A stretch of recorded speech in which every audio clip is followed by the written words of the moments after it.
2. The risk I ran personally of being taken and shot as a spy, perhaps after short inquiry, or no inquiry at all. I thought only of the brilliant creature whose voice seemed hovering in my ear, and the remembered touch of whose velvet hand seemed still to linger in mine.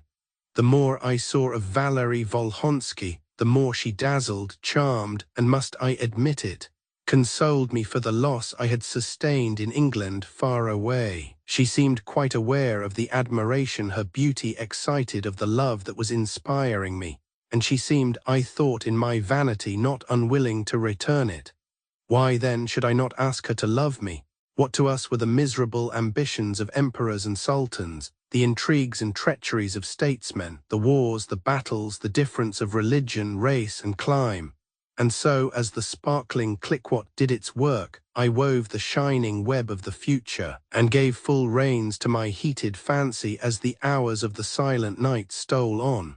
But the morning found me ill, feverish, decidedly delirious, and Volhonsky, to his great mortification, had to leave me and ride off with his Cossacks, and reach Sebastopol by making a long detour through that part of the country which we so stupidly left open round by Tepikaman and Bagtchai Serai, and thence by the Belbek into the valley of Inkerman. I must have been in rather a helpless condition for at least 2 days wherein the short intervals of ease and sense seemed to me wearisome and perplexing indeed, while to see Madame Tolstoff and old Ivan Yurovitch gliding noiselessly about my room in fur slippers caused me to marvel sorely whether I was dreaming or awake, whether or not I was myself or someone else, for all about me seemed strange, unusual, and unreal. On the morning of the 3rd day I was greatly better, and on passing a hand over my head, found that my hair was gone shorn to a crop of the true military Russian pattern, doubtless by a doctor's order.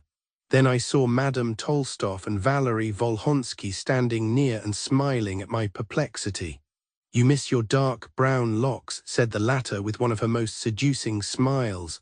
"Forgive me, but I am the Delilah who made a Samson of you." Chapter 48. Though convalescent, I was still too feeble to think of saddle work, and the Hesposa Volhonsky had no means of transmitting me otherwise than mounted, or of having me, even when able to travel guided, to the British camp, without aid from her brother, of whom we had no tidings for weeks. So the time slipped away at Yalta pleasantly enough for me. To conceal me entirely from all the visitors who came there was an impossibility. Thus, though dressed in plain clothes now, and generally passing for a German shut out from business at Sebastopol, I ran hourly risks of suspicion and discovery. Some of Volhonsky's abrupt and ill-judged remarks, or some perhaps of mine, which had escaped me when delirious under the double effect of wound and wine, rendered Valerie a little reserved in her demeanour towards me for the first day or two after I was able to leave my room. But she was so frank in nature, and so gay in spirit, that this unusual mood rapidly wore away. We had many visitors from the valley of Inkerman and from Sebastopol itself, as the city was left unblockaded on one side, and the tidings they brought us, tidings which we eagerly devoured, varied strangely. Once we were informed that it had been assaulted, and that all the outworks were in the hands of the Allies. Next we heard that another Inkerman had been fought, that the Allies had been scattered and the siege raised, that the Austrians had entered Bulgaria, that torpedoes had blown up the sunken ships, and that the British fleet was actually in the harbour, shelling the town and burning it with rockets and red-hot shot. But all reports converged in one unvarying tale, the dreadful sufferings of our soldiers among the snow in the trenches, where young men grew grey, and grey-haired men grew white with misery. And so the Christmas passed, and when the Russian bells by hundreds rang the old year out from the spires, the forts, and the ships that lay above the booms and bridge of boats, the New Year's morning saw the black cross of St. Andrew still waving defiantly on the Mamelon, and Redan, and all the forts of Sebastopol. Once among our visitors came Prince Menschikoff himself. Valerie advised my non-appearance, much to my relief, But I heard the din of voices, the laughter, and the sound of music in the salon or great dining room where a dejeuner was served for him and his staff, while the band of the Grand Duchess Olga's hussars was stationed in the marble vestibule and played the grand national anthem of Russia and Lulov's famous composition, Borschu Zara Branji God Save the Emperor. After the prince's departure, we had the huge mansion entirely to ourselves again, and any longings I might have to rejoin the Welsh Fusiliers and share the dangers they underwent, together with my natural anxiety to hear of my friends in their ranks, I was compelled to stifle and seek to forget, when tidings came that a great body of Chernomorski Cossacks had formed a temporary camp between Yalta and the head of the long Baydar Valley, thus, while they remained, completely cutting off all my chances of reaching either Balaclava or the Allied camp. So there was nothing for me now but to resign myself to a protracted residence in the same luxurious mansion with the brilliant Valerie and her watchful chaperone, with the somewhat certain chance of losing my heart in the charms of her society. Madame Tolstov assuredly kept guard over us with Argus eyes, but a few of the devices in the heart that laugheth at locksmiths enabled me to elude her at times, while fortunately for me the language we spoke was perfectly unknown to her. Yet the Tolstov, as I used to call her, seemed, I knew not why, to exercise considerable control over Valerie. In her youth she had been carried off by Shamil's mountaineers from a Russian outpost, and was detained for 3 years in the Caucasian chief Seraglio, where with all my heart I wished her still. But while enjoying all the good things of this life at Yalta, grapes, melons and pineapples from Woronzow's hothouses at Alupka, oysters from Hamburg, pickled salmon from Ladoga, sterlet from the Volga, sturgeon from the Caspian Sea, reindeer's tongue from Archangel, Crimean wines that nearly equaled champagne, imitation Sillery from the Don, Cliquot, Burgundy and Bordeaux. I thought often with compunction of the wretched rations and hard fare of our poor fellows who were starving in the winter camp. Volhonsky was wealthy, and thus his sister and her attendants were able to command every luxury. His rank was high, for he claimed, as usual with all the Russian nobles of the first Tichin or class, to be descended from Rurik, the Norman Rurik of Kiev and Vladimir, who, more than 1,000 years ago, founded the dynasty by which Muscovy was governed prior to the accession of the Romanovs. All the best families in the land boast of a descent from Gedimine the Lithuanian, or from this Rurik and his followers, a weakness common also to the English aristocracy, whose genealogical craze is a real or supposed descent from those who were too probably the offscourings of Normandy. Beauty belongs peculiarly to neither race nor nation, yet somehow Valerie seemed to me, in her bearing and style, the embodiment of all that was noble and lovely, and though always graceful, her air and sometimes the carriage of her head seemed haughty, even defiant. In the many opportunities afforded by propinquity and close residence together in the same house, and by our speaking a language which we alone understood, I know not all I said to her then, nor need I seek to remember it now. Suffice it that softly and imperceptibly the sentiments of those who love are communicated and adopted, and so it was with me. She was catching my heart at the rebound, at the ricochet, as we might say in the trenches. I was beginning to learn that there were other women who might love me, others whom I might love, and who were not worshippers of mammon like Estelle Cressingham. If Pottersley died or broke his old neck in the hunting field, where he sometimes rashly ventured, would Estelle I thrust her image aside, and turned all my thoughts to Valerie. Yet my second choice seemed, by the peculiarity of our circumstances, a more ambitious one and more hopeless of attainment than the first. Daily, however, I strove to win her heart and to inspire her with that pure passion which, as a casuist affirms, can only be felt by the pure in spirit, as all virtues are closely connected with each other, and the tenderness of the heart is one of them. Was the devil at my elbow or my evil angel, if such things be, whispering in my ear, Or how was it that whenever I grew tender with Valerie, the image of Estelle came revengefully yet sadly to memory as of an idol shattered, but certainly not by me. Oddly enough, I still wore her ring on my finger, the single pearl set in blue and gold enamel, a gift I had as yet no means of restoring and could not give away. Have you ever looked at a portrait till it haunted you? Asks a writer. Have you ever seen the painted face of one, it may be, who was an utter stranger to you, yet that seemed to fill your mind with a sort of recognition that sent you out over the sea of speculation, wondering where you had seen it before or when you would see it again? The eyes talk to you and the lips tell you a dreamy story. Such, then, was the haunting character of the face of Valerie. Her beauty and her graces of manner filled up all my thoughts, and her strange, dark eyes seemed to say that if it was impossible we had known each other in the years that were past, we might be dear enough to each other in the future. And I hoped in my heart that ours should be one, thus yielding blindly to the influence, to the charm of her presence and the whole situation. Once she was at the piano, and sang to me with wonderful grace and brilliance, The Refusal, a Russian gypsy song in which a young man makes many desperate professions and promises of love to a giddy young beauty who laughs at them and rejects him because she values nothing so much as her own liberty. When turning the leaves for her, the pearl ring of Estelle, a ring so evidently that of a lady, caught her attention, and I saw Valerie's colour heighten as she did so. I instantly drew it off. I felt no compunction in doing so then, and said, "You admire this ring, apparently." "Nay, do not say so, please," said she, bending over the instrument. "When a lady admires thus, it seems only another fashion of coveting." "In this instance that were useless," said I, laughing, "as the ring is not mine to bestow, otherwise I should glory in your accepting it."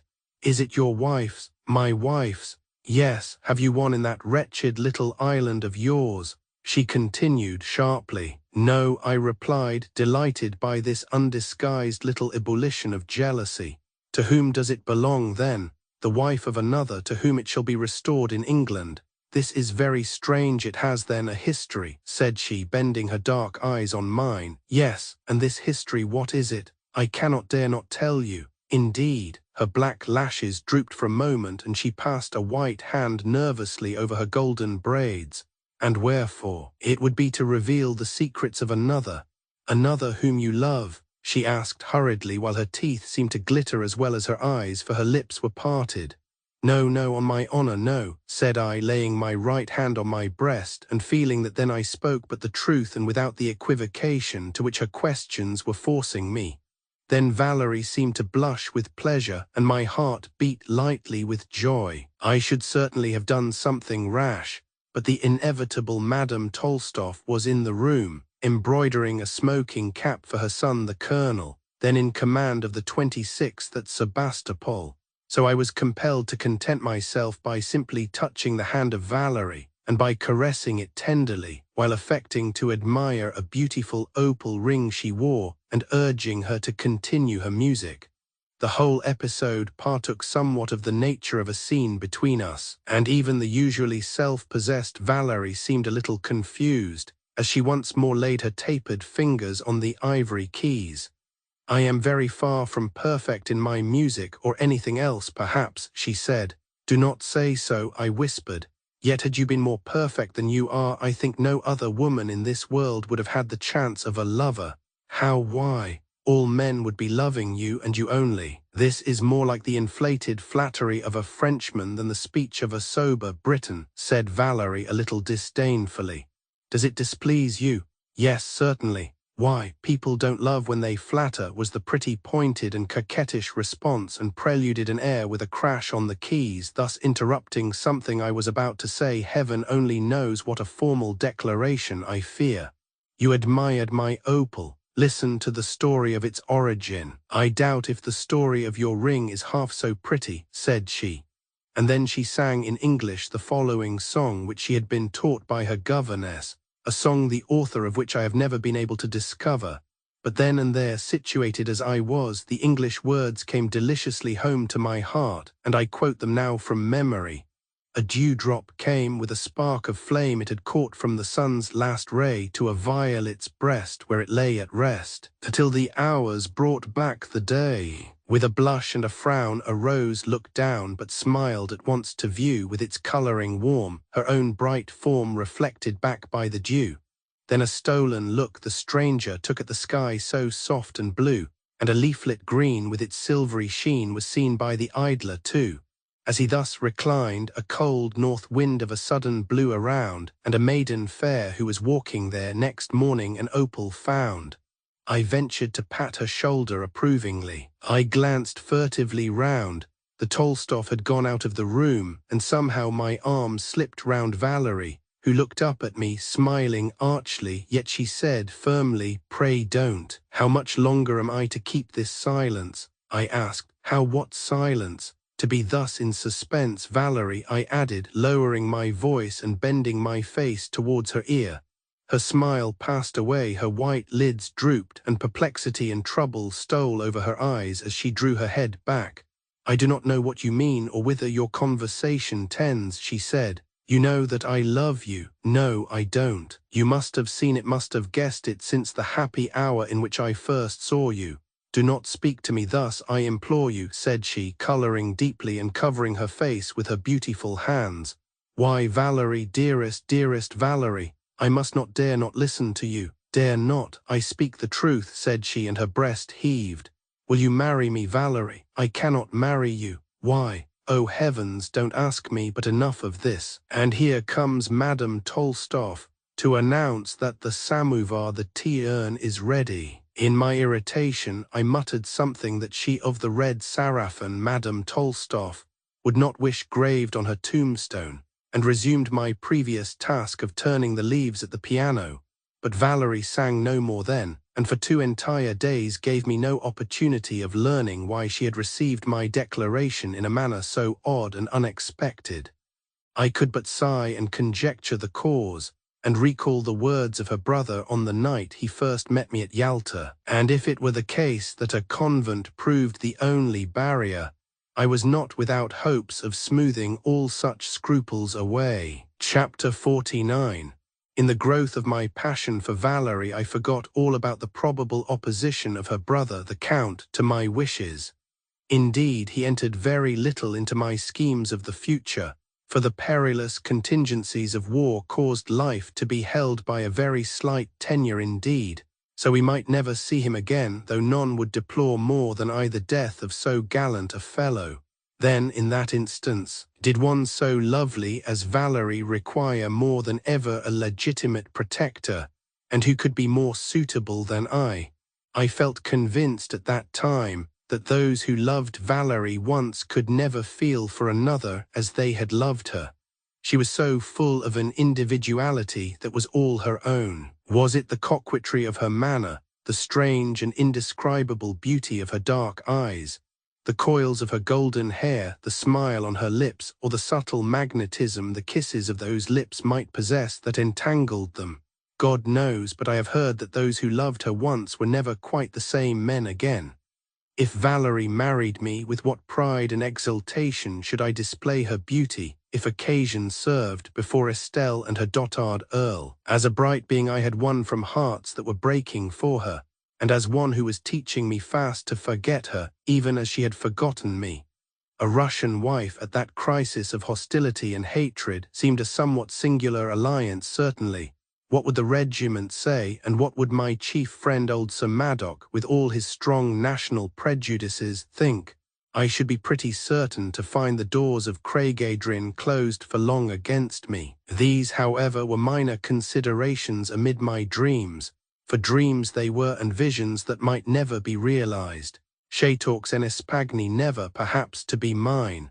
On the morning of the 3rd day after the musical performance recorded in the preceding chapter, Valerie met me accompanied by Madame Tolstoff. Her face wore a bright smile, and interlacing her fingers, she raised her eyes to the icon above the fireplace and said to me, "O Hospodin, have I not cause to thank heaven for the news a Cossack has just brought me in a letter from Colonel Tolstoff?" "I hope so, but pray what is the news?" I asked while drawing nearer her. My brother Paulovich has been taken prisoner by your people. Call you that good news? I asked with surprise. Yes, most happy tidings. How? My brother will now be safe, and I hope that they will keep him so till this horrible and most unjust war is over. Unjust? How is it so? I asked, laughing. Can it be otherwise when it is waged against Holy Russia and our good father the Tsar? I afterwards learned that Volhonsky had been taken prisoner in that affair which occurred on the night of Sunday, the 14th January, when the Russians surprised our people in the trenches and captured 1 officer and 16 men of the 68th or Durham Light Infantry, into whose hands Volhonsky fell and was disarmed and taken at once to the rear. I am so happy, continued Valerie, clapping her hands like a child, though it may be long, long ere I see him again, my dear Paulovich. He will be taken to England, of course. Should you not like to join him there? I asked softly. Yes, but I cannot leave Russia. Why? Do not ask me, but we may keep you as a hostage for him, she added merrily. Do you agree? Can I do otherwise? Said I, tenderly and earnestly. Of course not, while those Cossacks are in the Baydar Valley. Poor Paulovich, and this was his parting gift, she continued, and drew from her bosom, and none in the world could be whiter or more lovely, a gold cross, and after kissing she replaced it, looking at me with a bright, coquettish and most provoking smile as it slipped down into a receptacle so charming. And dear Madame Tolstoff is so happy too, for her son arrives here tomorrow. He has been severely bruised by the splinter of a shell in the Wasp battery, and comes hither to be nursed by us. I cannot say that I shared in dear Madame's joy on this occasion, and would have been better pleased had Valerie seemed to be less excited than she was. Moreover, I feared that the arrival of a Russian officer as an inmate might seriously complicate matters and completely alter my position, and a pang seemed to enter my heart, as I already began to feel with wretchedness, that Valerie might soon be lost to me. I had no time to lose if I would seek to resume the subject of conversation on that evening, when Madame Tolstoff arrived just in time to interrupt us, but Valerie seemed studiously never to afford me an opportunity of being with her alone. This was most tantalizing, especially now when a crisis in my affairs seemed approaching. Moreover, I had already been at Yalta longer than I could ever have anticipated. The love of the brother and sister for each other was, I knew, strong and tender. Could I, therefore, but persuade her to escape, to fly with me, as novels have it, to our camp, now that he was a prisoner and probably en route for England? A meagre choice of comforts would await her in the Allied camp, but in the excess of my love, my ardor and folly, I forgot all about that, and even about the Cossacks who occupied the pass of the Baydar Valley. It was not without emotions of undefined anxiety that on the following day I heard from Ivan Yurovitch that Colonel Tolstoff had arrived, and would meet me at dinner. The whole of that noon and afternoon passed, but I could nowhere see Valerie, and on entering the room when dinner was announced, a dinner à la Russe, the table covered with flowers fresh from the conservatory, I was sensible that she received me with an air of constraint which, in her, was very remarkable, while something akin to malicious pleasure seemed to twinkle in the little dark bead-like eyes of Madame Tolstoff as she introduced me to her son the Colonel. At least, by his reception of me I understood so much of what she said, for the old lady spoke in her native Russian. He was a tall, grim-looking man who, after laying aside the long military capote, appeared in the dark green uniform of the 26th Infantry, with several silver medals dangling on his well-padded breast. He had fierce, keen eyes that seemed to glare at times under their bristling brows, and he had an enormous sandy-colored moustache that appeared to retain the blue curling smoke of his papyrus or to emit it grudgingly as if it came through closely laid thatch. A thick beard of the same hue, streaked with grizzled grey hair, concealed a massive jaw and most determined chin. He was huge, heavy-looking and muscular, and on seeing me held out a strong, weather-beaten hand, but coldly and dryly, as he addressed me in German, and then we immediately recognized each other, for he was the officer who commanded the regiment which had occupied the abatis, and who received me when I took the flag of truce into Sebastopol. Volhonsky, I have said, was a noble of the first class, that which traces nobility back for a single century. But Tolstov was only of the second, or military class, being the son of a merchant, who after serving 8 years in the ranks as a junker, on being made an officer, becomes an hereditary noble, with the right to purchase a landed estate. Tolstov was quite lame temporarily, however, by the bruises his left leg had suffered from the explosion of a shell. He spoke to me in bad and broken German, though I shall render his words here in English. "So my friend Volhonsky is taken prisoner," said I. "Yes, less lucky than you, Herr Captain, who have to be taken yet," he replied, tossing the fag end of his paper cigar into the pachka. "It was in a sortie, I understand. A little one, his party was led astray by their guide towards the trenches." "Their guide, could one be found?" "Yes, an officer who deserted to us." "An officer?" said I with astonishment. "Yes, one who was a prime favourite with the Lord Raglan. Strange that he should desert, was it not?" "With Lord Raglan," I continued, more bewildered still. "The devil, you are strangely fond of repeating my words. Anyway, he wears a diamond ring that was given him by Lord Raglan for some great service he performed, but as he is to be here tonight, you shall see him yourself. Guilfoyle, the inevitable Guilfoyle, and his ring." I could have laughed but for rage at his cowardice, villainy, and treachery, in actually acting as guide in that affair which caused a loss in killed, wounded, and prisoners to our 68th Foot. "However," thought I through my clenched teeth, "I shall see him tonight." "Have you ever seen this officer?" I asked. "No, but he comes to Yalta with certain reports for my signature. I doubt if Prince Woronzow, who is now governor of Tiflis in Georgia, knows who all honor his mansion by a residence therein. You have made a longer visit among us this time than you did under the flag of truce." "Circumstances have forced me to do so, with what willingness you may imagine," said I, justly displeased by his tone and tenor of his speech, which seemed to class me with a rascal and a traitor like Guilfoyle. "I was most fortunate, however, in finding my way here after escaping death, first at the hands of your Cossacks and afterwards in the sea." "Ah, they are troublesome fellows, those Cossacks, and I fear you are not quite done with them yet. They and your infantry, too, found us pretty well prepared on that misty morning at Inkerman," said I, growing more and more displeased by his tone and manner. "Well prepared? By, I should think so, when people come on frivolous errands with flags of truce to see what an enemy is about behind his own lines." I felt the blood rush to my temples, and Valerie, with a piteous expression in her soft face, said something in Russian and with a tone of expostulation, to which the grim polkovnik made no response, but sat silently making such a dinner as seemed to indicate that rations had been scarce in Sebastopol, and keeping Ivan Yurovitch in constant attendance, but chiefly on himself. I could see that the man was a soldier, and nothing but a soldier, a Russian military tyrant in fact, and felt assured that the sooner I was out of Yalta, and beyond his reach, risking even the Cossacks in the valley, the better for myself.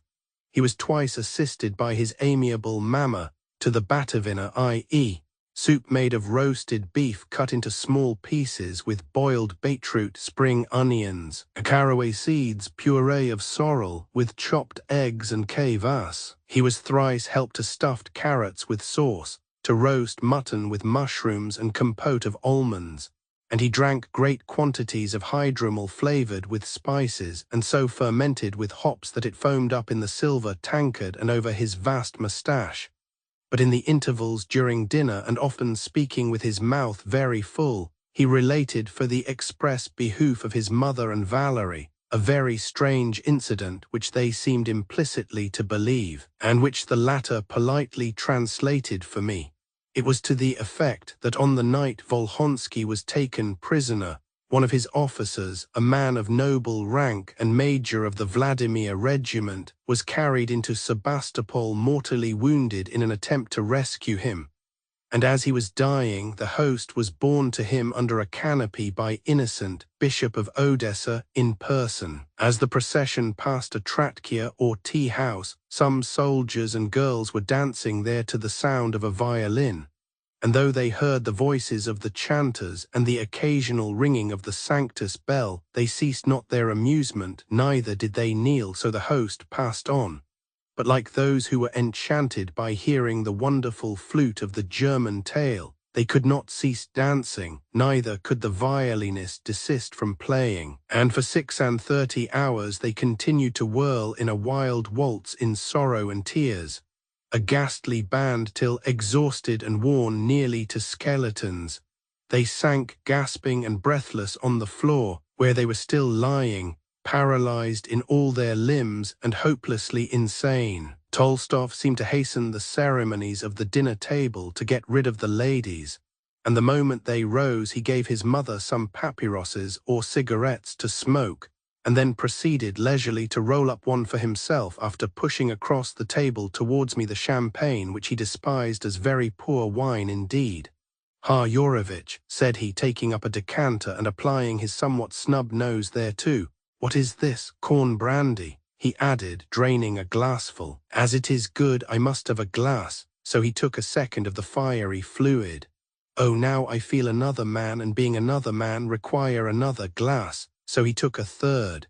These additions to the hydromal did not seem to improve his temper, and assuredly I would have preferred to follow the ladies to the drawing-room than to linger on with him in after-dinner talk across the walnuts and the wine, but that I feared to offend the man unnecessarily. "Excuse me," said he, as he lay back in his seat with his coat unbuttoned, and proceeded very coolly to pick his teeth with one of those small cross-hilted daggers, the slender blades of which are about 4 inches long, and which are worn in secret by so many Russian officers, and are all of the finest steel.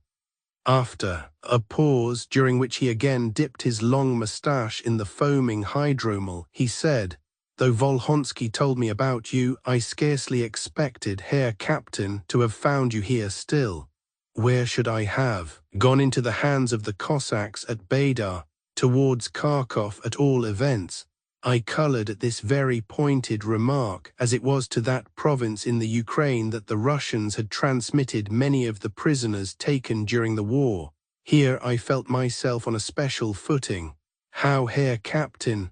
"As the guest of the Volhonskys," said I sternly. "Though an enemy of Russia, politically or professionally, yes, but I have the honor to be viewed as a friend by the Count and also by his sister." "Ah, indeed, I have heard as much. The Hesposa Valerie is, you see, beautiful." "Wondrously so," said I with fervor, glad that I could cordially agree with this odious fellow in one thing at least. "Then beware," said Tolstov, his face darkening, "for I don't believe that much friendship can subsist between the sexes without its assuming a warmer complexion." "Colonel Tolstov, besides, the Hesposa Valerie is a coquette one who would flirt with the tongs, if nothing better were at hand, so don't flatter yourself, Herr Captain." I felt inclined to fling the decanter at his head, for in his tone of mentor he far exceeded even Volhonsky. "This is a somewhat offensive way to speak of a noble lady, the sister of your friend," said I. "We shall dismiss that subject. And now for another," said he. "It must be pretty apparent to you, Herr Captain, that you cannot remain here unparoled in your present anomalous position. I quite agree with you and feel it most keenly, but I gave my parole of honor to Valerie," I added gaily and unwisely, for again the face of Tolstov lowered. "To let you remain or go free were treason to Russia and the Tsar. You must therefore be sent as a prisoner of war to Kharkov, and what then? Be treated there according to the report I shall transmit with your escort. What will Volhonsky say?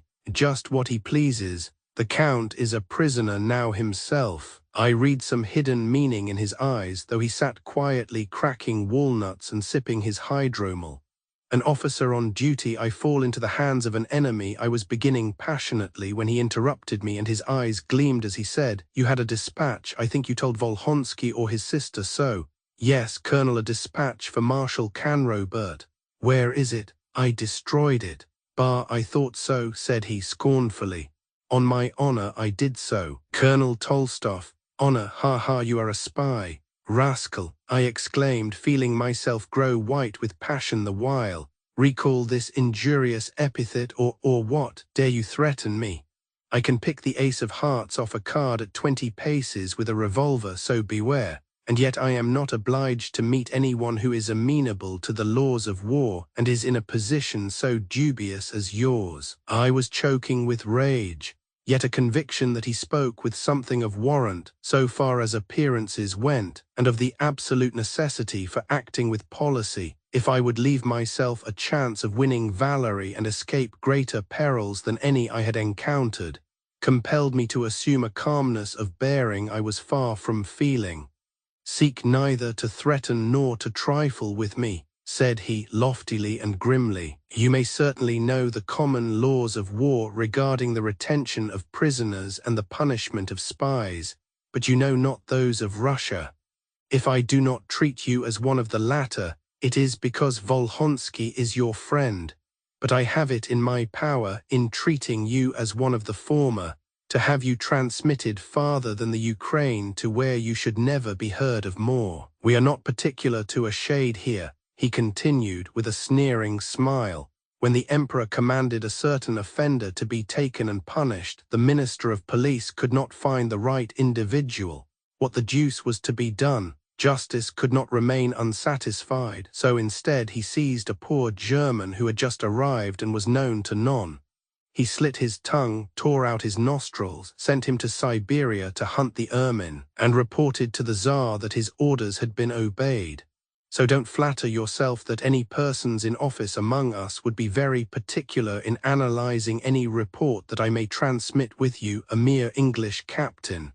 And rising from the table with these ominous words, he bowed to the icon, crossed himself after the Greek fashion, inserted a papyrus into his dense moustache, and limped away, leaving me in a very unenviable frame of mind. Already I saw Valerie lost to me.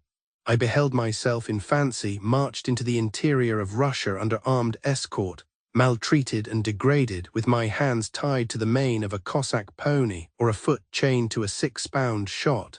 A secret report transmitted with me a tissue of malevolent lies to be acted upon by some irresponsible official with a crackjaw name, to be never more heard of, my sufferings and my ultimate fate to be God alone knew what. I was weak enough to feel jealous of this ungainly Tolstov, this Muscovite Caliban, in addition to being seriously alarmed by his threats and enraged by his tone and bearing. Had Valerie ever viewed him with favor? The idea was too absurd. If not, what right had he to advise me concerning her? But then she was so beautiful, one could not wonder that he, coarse though he was, might love her in secret. Full of these and other thoughts that were vague and bitter, I quitted the table just as Yurevich was lighting the lamps, and wandered into the long and now gloomy picture gallery, one of the great windows of which was open. Beyond it was a terrace whereon I saw the figure of Valerie. She was alone, and in defiance of all prudence and the warning of Tolstov, I followed her. Chapter 50. She seemed absorbed in thought as I drew near her and did not perceive my approach. She was leaning on the carved balustrade of the terrace and gazing at the sea and the scenery that lay below it, steeped in the brilliance of a clear and frosty moonlight. The snow had entirely departed from the vicinity of Yalta, though its white mantle still covered all the peaks of the Yala range of mountains. About a mile distant on one side lay the town, its glaring white-walled houses gleaming coldly in the moonshine. A beach was there, with most civilized-looking bathing machines upon it, for prior to the war, Yalta had been the fashionable watering place for the ladies of Sebastopol, Bakhchisarai and Odessa, who were wont there to disport themselves in fantastic costumes and take headers in the Euxinus Pontus. On the other side were lovely valleys and hills, covered with timber pine groves dark and huge, as those that overhang the fjords of Norway. In the distance lay the Black Sea, so called from the dark fogs that so often cover it, sleeping in silver light, its waves in shining ripples rolling far away round the points of Oriander and Maragach, and Valerie, absorbed in thought, and her dark eyes fixed apparently on that point where the starry horizon met the distant sea. She wore an ample jacket or pelisse of snow-white ermine lined with rose-colored silk, and clasped at the tender throat by a brooch which was a cluster of bright amethysts, a kind of loose silken hood, such as ladies when in full dress may wear in a carriage, was hastily thrown over the masses of her golden hair, which formed a kind of soft framework for her delicately cut and warmly tinted face, for the cold air had brought an unwonted colour into her usually pale complexion. Her eyes wore an expression of languor and anxiety. Heaven knows what the girl was thinking of, but as she watched the shining sea I could see her full pink nervous lips curling and quivering, as if with the thoughts that ran through her impulsive mind. And this bright creature might be mine. I had but to ask her, perhaps, and I had not so faint a heart as to lose one so fair for the mere dread of asking her. Yet as I drew near, the reflection flashed upon my mind that for 3 days at least she had purposely avoided me. Why was this? Had my love for her been too apparent to others? Had I underdone or overdone anything? What had I omitted, or how committed myself? "Valerie," said I softly. She uttered a slight exclamation as if startled, and then placing her firm, cool, and velvet-like hands confidingly in mine, glanced nervously round her and more particularly up at the windows of the house.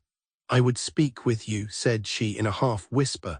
"And I with you, Valerie. Oh, how I have longed for a moment such as this, when I might again be with you alone. But we must not be seen together, and I have but that moment you have so wished for to spare.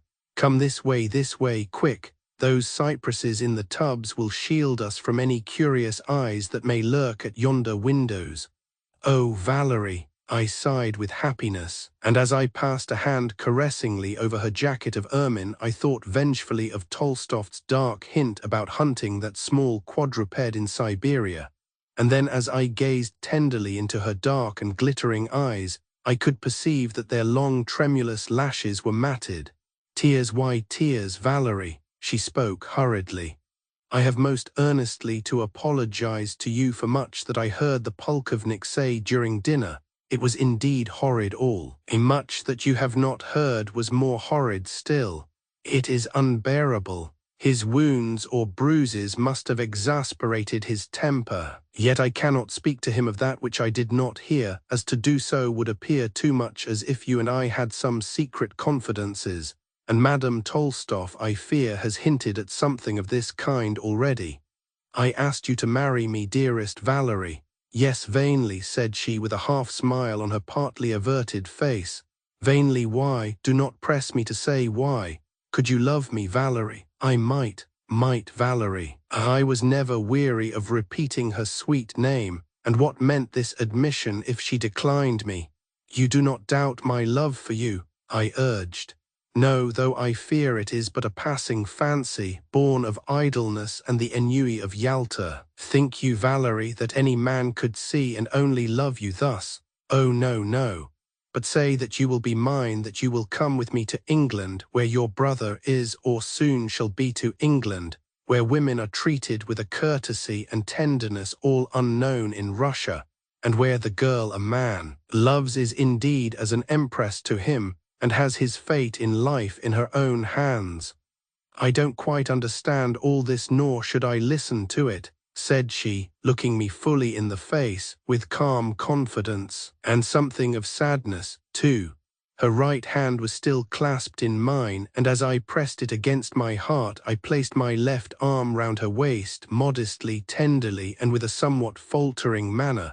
For she looked so stately, and in her white ermine seemed taller and more ample than usual, a beauty on a large scale and with a presence. But starting back, she quickly freed herself from my half-embrace and said, "Captain Hardinge, you forget yourself. Can it be that you receive my tenderness thus?" said I reproachfully and feeling alike disappointed and crestfallen. "I love you most dearly, Valerie, and implore you to tell me of my future, for on your answer depends my happiness or misery.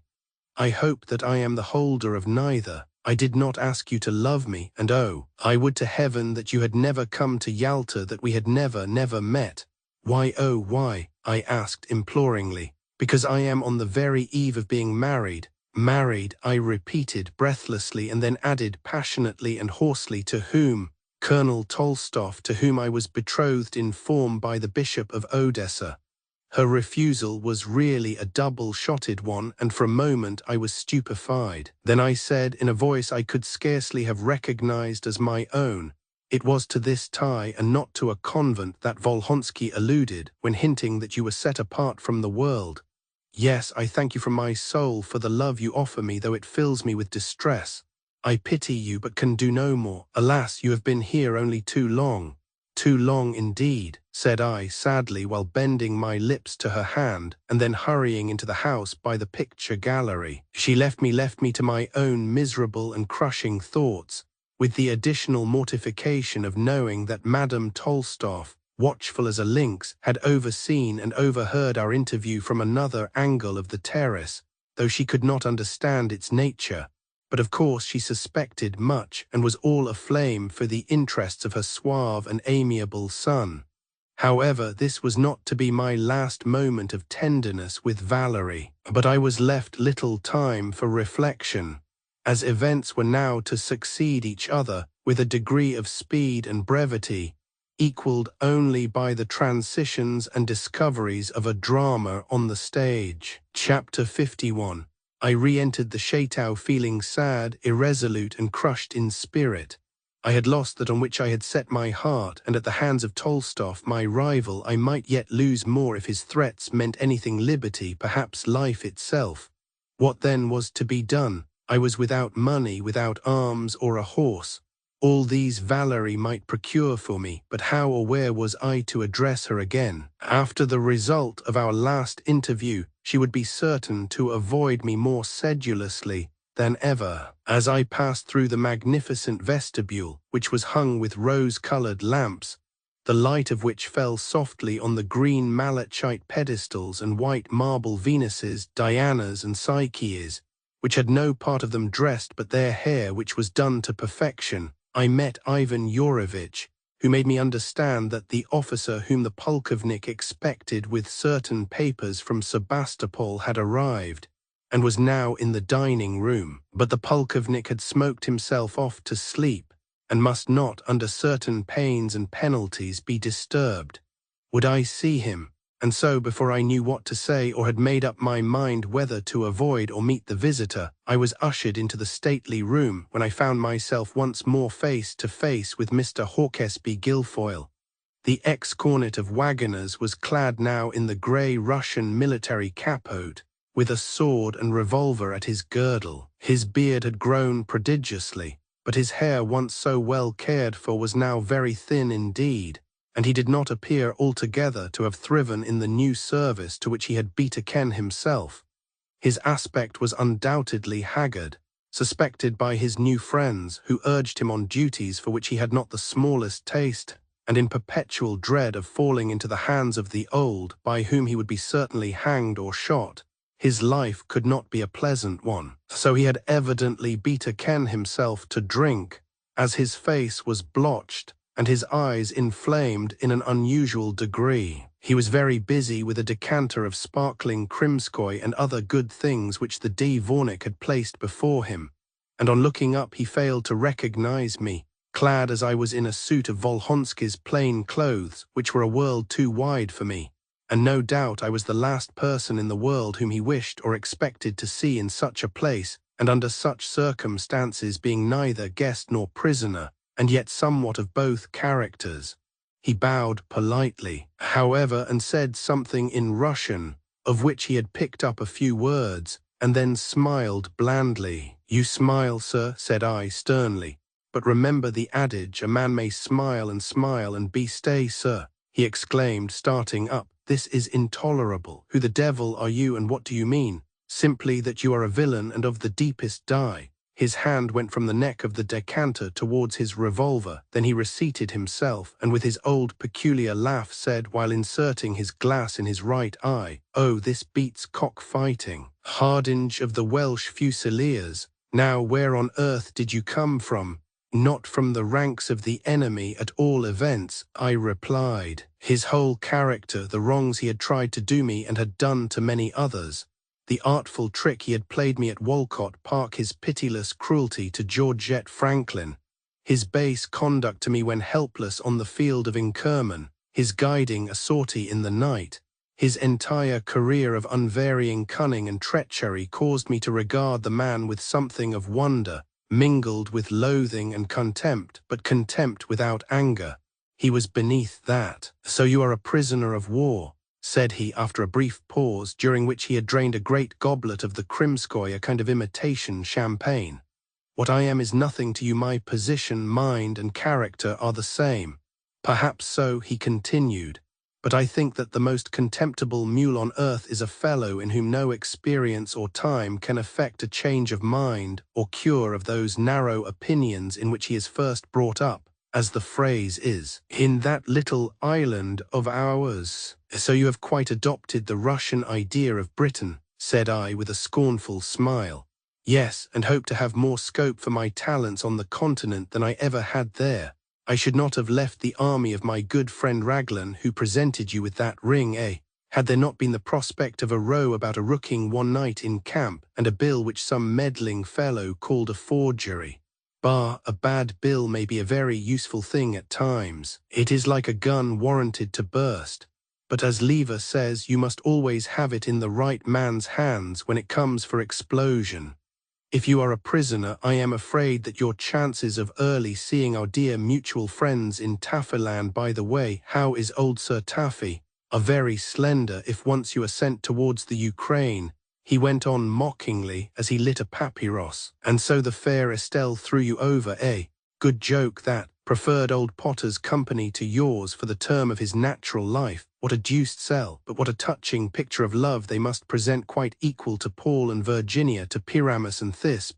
At that moment, and while indulging in a loud and mocking laugh, his countenance suddenly changed. He grew very pale, the glass fell from his pea-green eye and the lighted papyrus from his lips. All his natural assurance and insouciance deserted him, and he looked as startled and bewildered as if a cannon shot had just grazed his nose. I turned with surprise at this sudden change, and saw the face and figure of Colonel Tolstoff, who had limped into the room and been regarding us for half a minute unperceived. He stood behind me, grim and stern as Ajax, and was gazing at Guilfoyle with eyes that, under their bristling brows, glittered like those of a basilisk, and seemed to fascinate him. "We have not met since that night at Dunamund," exclaimed Tolstoff in a voice of concentrated fury. "But I thank God and St. Sergius we have met at last, yes, at last. And so you know each other, you too," he added in German while bestowing a withering glance on me. "Dunamund," said I sternly, as the name of that place recalled something of a strange story concerning Tolstoff told by Guilfoyle to Lord Pottersley at Craigydrin. "And you two would seem to have known each other and been friends of old.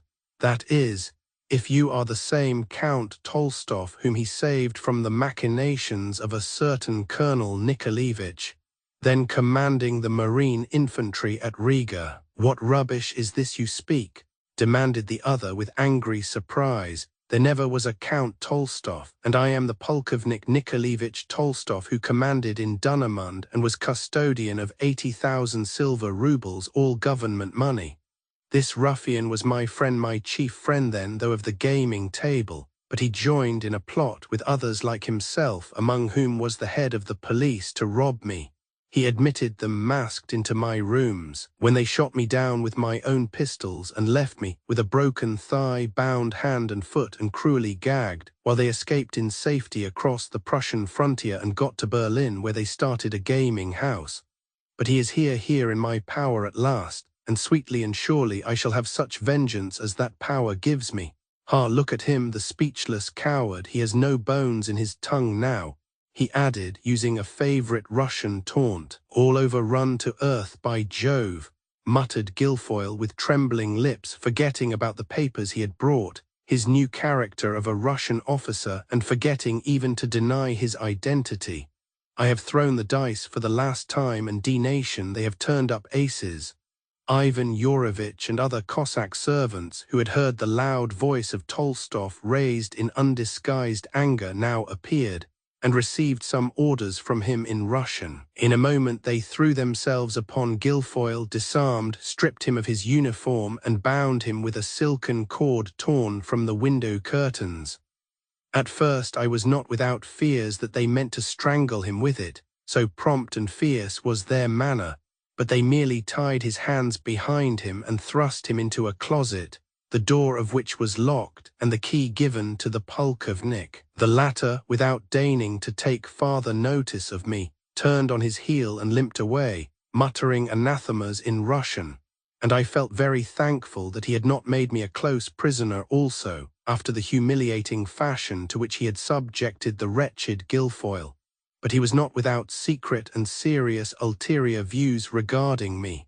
All remained still now in the great mansion after this noisy and sudden episode, and I heard no sound save once the clatter of a horse's hoofs, which seemed to leave the adjoining stable-yard and die away, as I thought, in the direction of the Baydar Valley where the Cossacks lay encamped, and somehow my heart naturally connected these circumstances and foreboded coming evil, as I sat alone in the recess of a window overlooking the terrace, and the same moonlighted scenery which Valerie had viewed from it so lately. Chapter 52. I was full of gloomy, perplexing, and irritating thoughts. If I am to drag on my life for years, perhaps as a Russian prisoner, better would it have been, O Lord, that a friendly shot had finished my career forever. What have I now to live for? I exclaimed in the bitterness of my heart as I struck my hands together. You speak thus, you so young, said Valerie, reproachfully yet softly, as she suddenly laid a hand on my shoulder, while her bright eyes beamed into mine eyes that could excite emotion by emitting it. Life seems so worthless. Why, she asked in a low voice, can you ask me after what passed between us the other evening, and more especially on yonder terrace less than an hour ago? But why is existence worthless? Because I have lost you. Had I not thought the same thing about Estelle, and deemed that he who has most of heart has most of sorrow? This is folly, dear friend, said she, looking down. I never was yours to lose. But you lured me to love you, Valerie, and now you would cast, nay, you have cast my poor heart back upon itself. I lured you, asked the gentle voice. Oh, unjust, how could I help your loving me? Perhaps not, nor could I help it myself. Tell me truly, has this misplaced passion for me lured you from one who loves you well at home, perhaps? From no one, said I bitterly. Thank heaven for that, and we shall part as friends anyway. As friends only, yes, but you will ever be more to me, Valerie. She shook her head and smiled. A desire for vengeance on Tolstov, for his insulting bearing on one hand, with the love and admiration I had of herself on the other, and the pictured triumph of taking her away from him, and by her aid and presence with me reaching our camp in safety, all prompted me to urge an elopement. Nor could I also forget the coquettish admission that she might love me. But just as I was about to renew my suit and had taken possession of her hands, she withdrew them, and while glancing nervously about her, informed me that the polkovnik had sent a mounted messenger to the Baydar Valley for Cossacks, to escort me and Guilfoyle to Kharkov in the Ukraine. And when I remembered his threats of probable ulterior measures, I felt quite certain that his report would include us both, and thus be framed in terms alike dangerous and injurious to me. What is to be done, Valerie? I asked in greater perplexity. If I cannot love, I can still serve you, said she, smiling with a brightness that was cruel. It is but just in gratitude for the regard you have borne me, that I still bear you and ever shall, beloved Valerie, said I with tremulous energy. But to serve me how? You must leave this place instantly, for in less than an hour the Cossacks will be here and Tolstov may have you killed on the march. The escort may be but a snare. Then come with me, let us escape together. Impossible, you do but waste time in speaking thus. Why, oh why, Valerie, when you know that I love you? Race, religion, ties, all forbid such a step, even were I inclined for it, which fortunately I am not, she replied, lifting for a moment, as if for coolness, the rippling masses of her golden hair from her white temples and letting them fall again. You might and must spare me more of this. Have I not told you it is useless to speak of love to me, and wrong in me to listen to you? And since when have you been engaged to this? bear I was about to say, to this man Tolstov, and by what magic or devilry has he taught you to love him? In what can either concern you at such a time as this, especially when you have not a moment to lose? She asked almost with irritation. But hush, oh hush, here is someone. At that moment Ivan Yurovitch, with excitement on his usually stolid Russian visage, entered the room almost on tiptoe, and whispered something to her in haste, while his eyes were fixed the while on me. "Ah, thank you, Ivan, thank you, that is well," she said, and turning to me she added, hurriedly and energetically, "If you would be free and choose, it may be, between liberty or death, you have not another instant to lose. Ivan tells me that the crew of an English man-of-war boat is at this moment filling casks with water at the well of St. Basil on the beach yonder. Thrice has that ship been there for the same purpose, and I was watching for her when you came to me on the terrace, as I heard of her being off Alupka this morning." "Your thoughts then were of me," said I tenderly. "For you rather, but away, and God be with you, sir." I lifted the window softly, and across the moonlit park that stretched away towards the seashore she pointed to where 4 tall cypresses rose like dark giants against the clear and starry sky, and where, at the distance of a mile or little more, the white marble dome of the well could be distinctly seen between them, its polished surface shining like a star above a sombre belt of shrubbery. "There is the sound of hoofs. The Cossacks, your escort, are coming away, sir. You cannot miss the well, though you may the boat," said Valerie, with her hands clasped and her dark eyes dilated. And as she spoke, the clank of galloping horses coming up the valley, and as I fancied, the cracking of the whips carried by the Cossacks at their bridles, could be heard distinctly in the clear frosty air.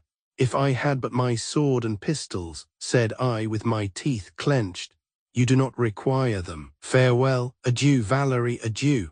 I passionately kissed her lips and her cheek too, ere she could prevent me, waved my hand to old Yurovitch, vaulted over the window, dropped from the balustrade of the terrace into the park, and at the risk of being seen by some of the household, crossed it with all the speed I could exert in the direction that led to where I knew that the well, a structure erected by Prince Woronzow, stood on a lonely part of the shore. More than once did I look back at the lofty facade of the beautiful chateau, with its 4 towers and onion-shaped domes of shining copper, and all its stately windows that glittered in the light of a cloudless moon.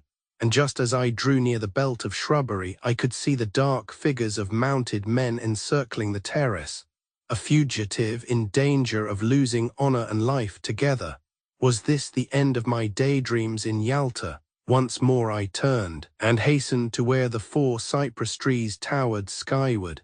"Ahoy, who comes there?" cried a somewhat gruff voice in English, accompanied by the sound of a slap on the butt of a musket. And then the squat sturdy figure of a seaman posted as sentinel appeared among the bushes with an infantry pouch, belts and bayonet worn above his short pea jacket. "A friend," I replied mechanically, yet not without a glow of sincere pleasure. "Stand there till I have a squint at you," replied Jack, cocking his musket and giving a glance at the cap. But I was too much excited to parley with him, and continued to advance, saying, "I am an officer, Captain Hardinge of the 23rd, a prisoner escaping from the enemy."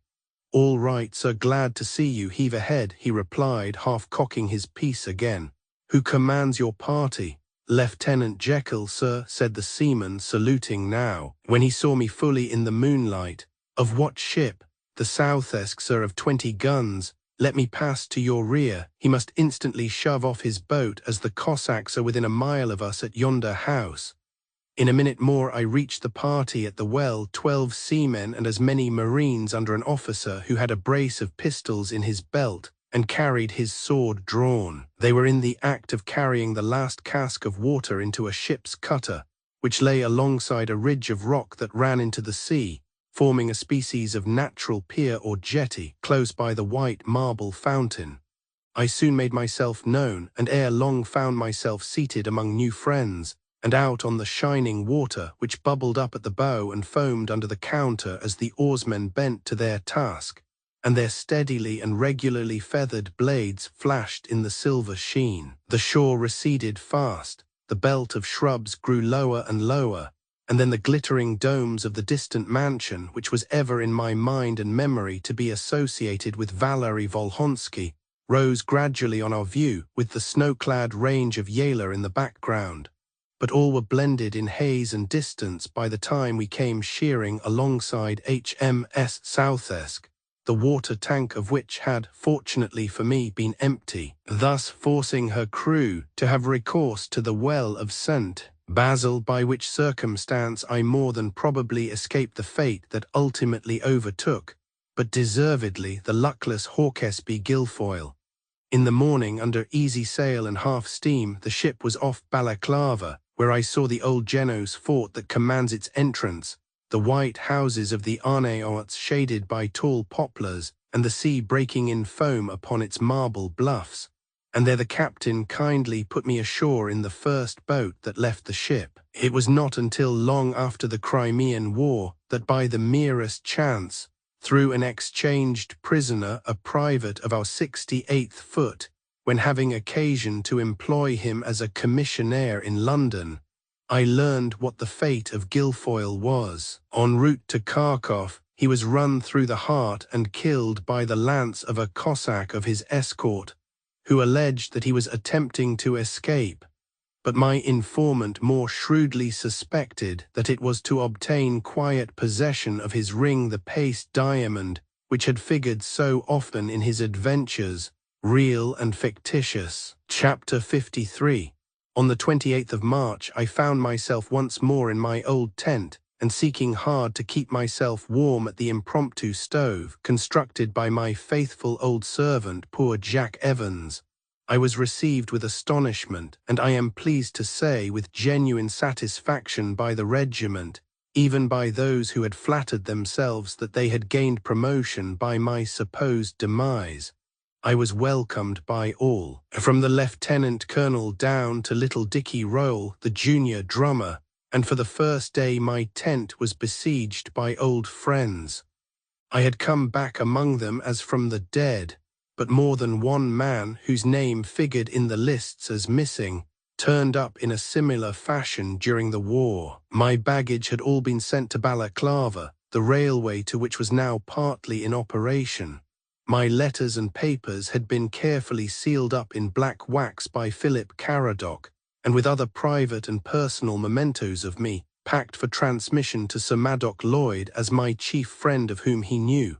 Many came, I have said, to welcome me, but I missed many a familiar face, especially from among my own company, as the Fusiliers had more than once been severely engaged in the trenches.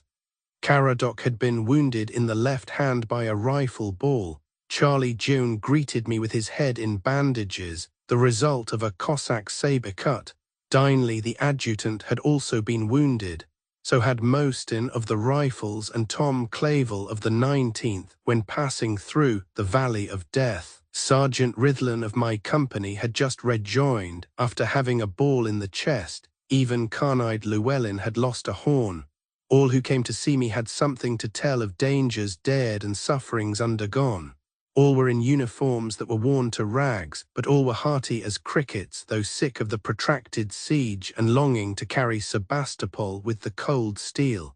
How odd, my dear old fellow, that we should all think you drowned, and might have been wearing crape on our sleeves, but for the lack thereof in camp, and the fact that mourning has gone out of fashion since death is so common among us, while all the time you have been mewed up by the Cossacks in the Baydar Valley within some 40 miles of us. And so stupidly too, said Caradoc as we sat late in the night over our grog and tobacco in his hut.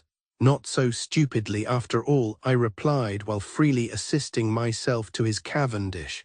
How? There was such a girl there, Phil, I added with a sigh. Oh, where? At Yalta, Woronzow's palace or Shatau? Yes, but why wink so knowingly? So, after all, you found there was balm in Gilead, said he, laughing. You must admit, then, if she impressed you so much, that all your bitter regrets about a certain newspaper paragraph were a little overdone, and that I was a wise prophet. And what was this girl? Russian, Tartar, Greek, a Karate Jewess, or what? A pure Russian. Handsome, beyond any I have ever seen. Beautiful, few, even beyond La Belle. There, don't mention her at present, please, said I, with a little irritation which only made him laugh the more. If you were love-making at Yalta with 3 lance prods in you, there was no malingering anyhow. I should think not. And so she was engaged to be married to that Russian bear Tolstov, he added after I had told him the whole of my affair with Valerie. Yes, said I with an unmistakable sigh. I think we are both destined to live and die bachelors, he resumed in a bantering way, for though Phil had in these matters undergone at Craigadrin and elsewhere the baptism of fire himself, he was not the less inclined to laugh at me, for of all sorrows those of love alone excite the risible propensities. And so, Phil, the world's a kaleidoscope always shifting, not always couleur de rose though, and I am here again, thank God, said he as we again shook hands. Faith, Harry, you must have as many lives as a cat, and so you may well have as many loves as Don Juan, but entre nous, and excuse me, she seems to have been a bit of a flirt, your charming Valerie. How, why do you think so? From all you have told me, moreover, every woman to be attractive should be a little so, replied Caradoc, curling his heavy brown moustache. I don't think she was, indeed, I am certain she was not. But if this be true, how then about Miss Lloyd, and she is attractive enough? At the tenor of this retort, Phil's face flushed from his Crimean beard to his temples. There you are wrong, said he with the slightest asperity possible. She has not in her character a grain of coquetry, or of that which Horace calls the art that is not to be taught by art. She is a pure-minded and warm-hearted English girl, and is as perfect as all those wives and daughters of England, who figure in the volumes of Mrs. Ellis, and in saying this I am genuine, for I feel that I am praising some other fellow's bride, not mine, God help me, he added with much of real feeling. You have heard nothing of the Lloyds since I left you? Nothing. Well, take courage, Phil, we may be at Craigadrin one day yet, said I, and he, as if ashamed of his momentary sentimental outburst, exclaimed with a laugh, by Jove, now that I have heard all your amours and amorettes, they surpass even those of Hugh Price. Poor Hugh, his lieutenancy is filled up, I suppose. Yes, as another week would have seen your company, for we could not conceive that you were a prisoner at Yalta. Awkward that would have been, deucedly so. But now you must console yourself, old fellow, by seeing what Madame la Colonelle Tolstov, don't call her by that name, Phil, I hate to hear it. By what then? Valerie anything but the other. Then what, as Mrs. Henry Harden she might become, if all this author, whose book I have been reading, says of the Russian ladies be true. And drawing from his pocket a small volume, he gave me the following paragraph to read, and I own it consoled me a little. The domestic virtues are little known or cultivated in Russia, and marriage is a mere matter of convenience. There is little of romance in the character or conduct of the Russian lady. Intrigue and sensuality, rather than sentiment or passion, guide her in her amours, and these in after life are followed by other inclinations. She becomes a greedy gamester and a great gourmand, gross in person, masculine in views, a shrewd observer of events, an oracle at court, and a tyrant over her dependents. There are, of course, exceptions to this rule. Valerie would be one of these. Perhaps, but as likely not, said Phil. And on the whole, if this traveller Maxwell is right, I have reason to congratulate you on your escape. But we must turn in now, as we relieve the trenches an hour before daybreak tomorrow, and by a recent order every man without distinction carries 1 round shot to the front, so a constant supply is kept up for the batteries. Soon after this, on the 2nd of April, a working party of ours suffered severely in the trenches, and Major Bell, who commanded, was thanked in general orders for his distinguished conduct on that occasion. As yet it seemed to me that no very apparent progress had been made with the siege. The cold was still intense. Mustard froze the moment it was made, and half grog nearly did so too. The hospital tents and huts were filled with emaciated patients suffering under the many diseases incident to camp life, and the terrible hospital at Scutari was so full that though the deaths there averaged 50 daily in February, our last batch of wounded had to be kept on board ship. Phil and I burned charcoal in our hut, using old tin mess kettles with holes punched in them. We, like all the officers, wore long Crimean boots, but our poor soldiers had only their wretched ankle bluchers, which afforded them no protection when the snow was heavy, or when in thaws the mud became literally knee-deep, and they suffered so much that in more than one instance privates dropped down dead without a wound after leaving the trenches. So great were the disasters of one regiment, the 63rd, I think that only 7 privates and 4 officers were able to march to Balaclava on the 1st of February.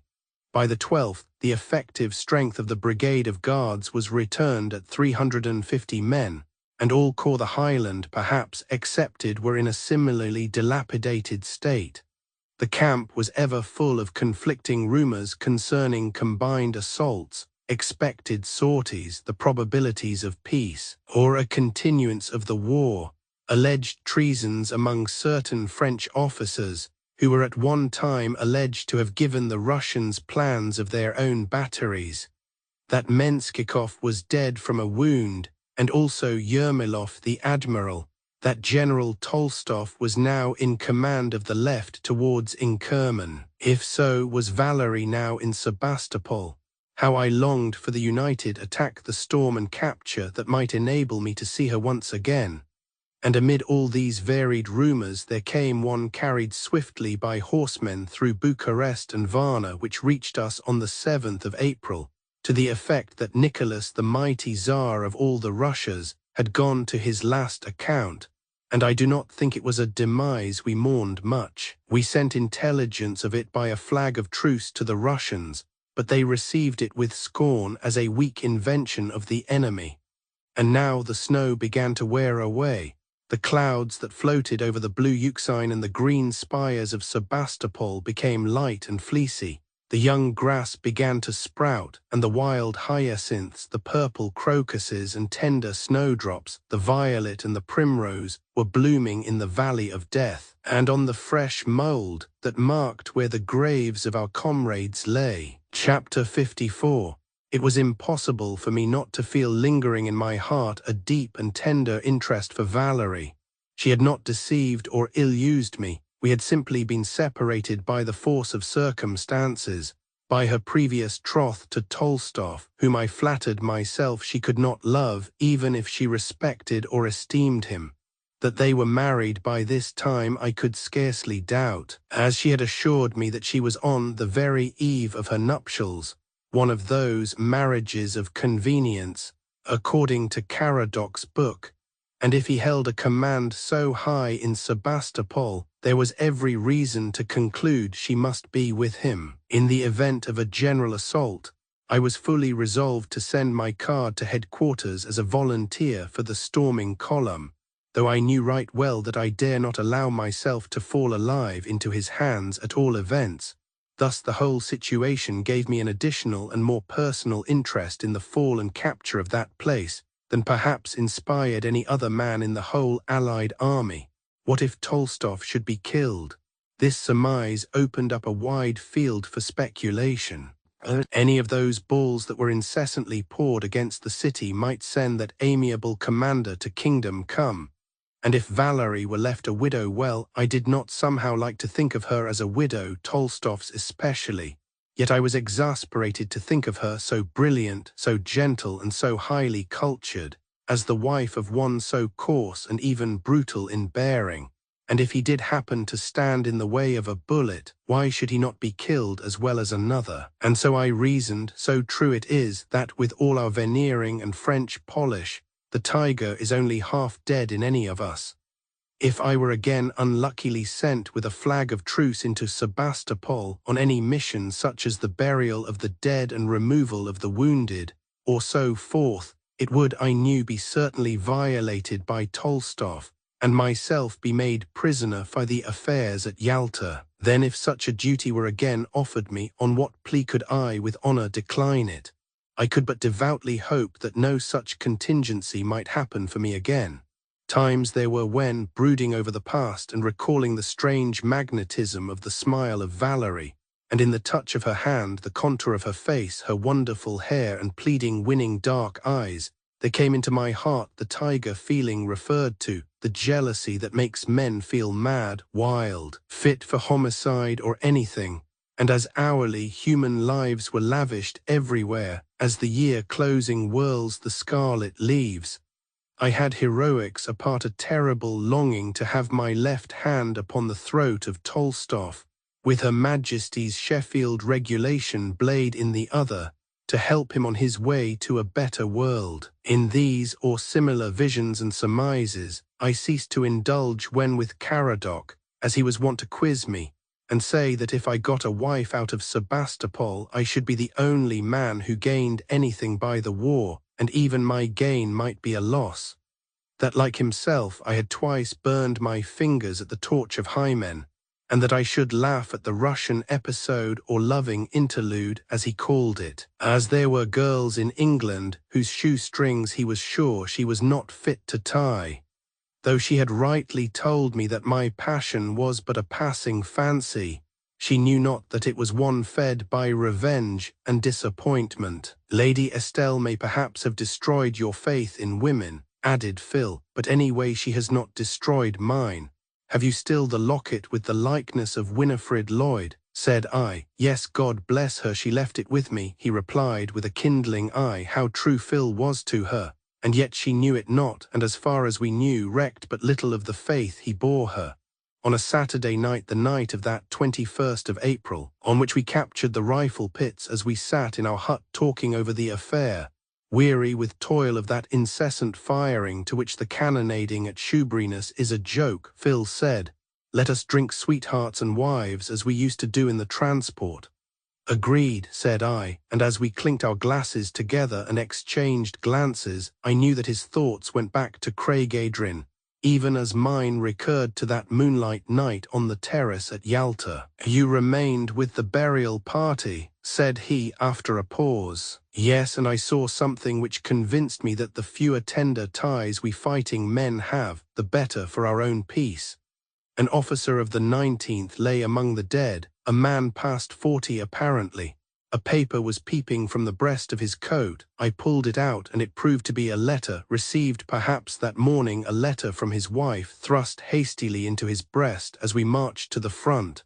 A little golden curl was in it, and there was written in a child's hand, "Cecil's love to dearest papa." I must own that the incident at such a time and place affected me, so I replaced the letter in the poor fellow's breast, and we buried it with him. So papa lies in a rifle pit with mamma's letter and little Cecil's lock of hair. But after all, King Death did not get much of him. The poor man had been nearly torn to pieces by a cannon shot. I saw you in advance of the whole line of skirmishers today, Harry, far beyond the zigzags. I was actually at the foot of the glacis. The glacis was not that madness, exclaimed Phil. The truth is, I did so neither through enthusiastic courage nor in a spirit of bravado. I was only anxious to see if from behind the saprola that protected me, my field glass could enable me to detect among the grey-coated figures at the embrasures the tall person and grim visage of old Tolstov. By Jove, I thought as much, but I looked in vain and retired in crab fashion, the bullets falling in a shower about me the while. At that moment a knock rung on the door of the hut, and Sergeant Rithlin, who acted as our regimental postman, handed a small packet to me. "The 2nd Battalion of the Scots Royals, the 48th and the 72nd Highlanders have just come in, sir, from Balaclava, and have brought a mail with them," said he in explanation. And while he was speaking, we heard the sound of drums and bagpipes, half drowned by cheers in the dark, as those in camp welcomed the new arrivals from home and helped to get them tented and hutted. "From Craig-Adrian," said I, on seeing the seal, Sir Madoc's antique oval with the lion's head erased. As the heralds have it, I had written instantly to the kind old man on my return to camp, and this proved to be the answer by the first mail. On opening the packet I found a letter, and a cigar case beautifully worked in beads of the regimental colours, red, blue and gold, with my initials on one side and those of Winifred Lloyd on the other. Poor Phil Caradoc looked wistfully at the work. Her delicate hands had so evidently wrought so wistfully that, but for the ungallantry of the proceeding. I should have presented the case to him. However, he had the simple gratification of holding it, while I read the letter of Sir Madoc, and did so aloud, as being of equal interest to us both. It was full of such warm expressions of joy for my safety and of regard for me personally, that I own they moved me, but some passages proved a little mysterious and perplexing. Need I repeat to you, my dear Harry, how the receipt of your letter caused every heart in the court to rejoice, that of Winnie especially?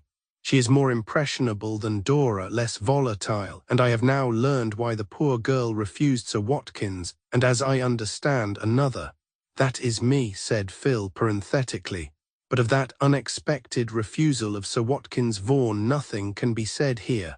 What on earth can he mean? Said I, looking up. Perhaps she has some lingering compunction about you, Phil.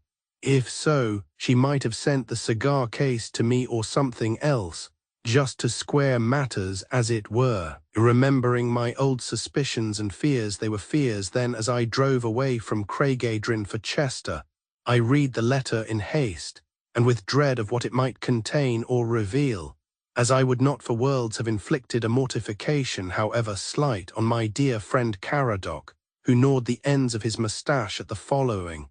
Young Sir Watkins had been most attentive to Winnie during the past season in town, that gay London season, which, notwithstanding the war, was quite as brilliant as usual, when everyone had come back from the Scotch moors, from Ben Nevis, Mont Blanc, the Matterhorn, and everywhere else that the roving Englishman is wont to frequent, to kill game or time or himself, as it sometimes happens.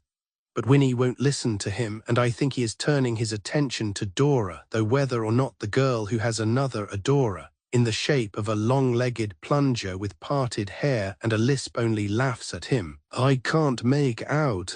Tell Caradoc, Gwyn, and other true-hearted Cymri in the Welsh Fusiliers that when in London I attended more than one meeting, inaugurating a movement to secure for Wales judges and council who shall speak Welsh, and Welsh only. The meetings were failures, and the D.D. Sassenachs only laughed at us, but from such injustice guerd nigh argiliod Deonis, 5 say I, and so poor Hugh Price of yours is gone. A good-hearted fellow who could do anything, from crossing the stiffest hunting country to making a champagne cup, singing a love song, or mixing a salad, one of the old line of the Rhys of Gila in Denbighshire. My God, how many other fine fellows lie in that hecatomb in the valley of Inkerman.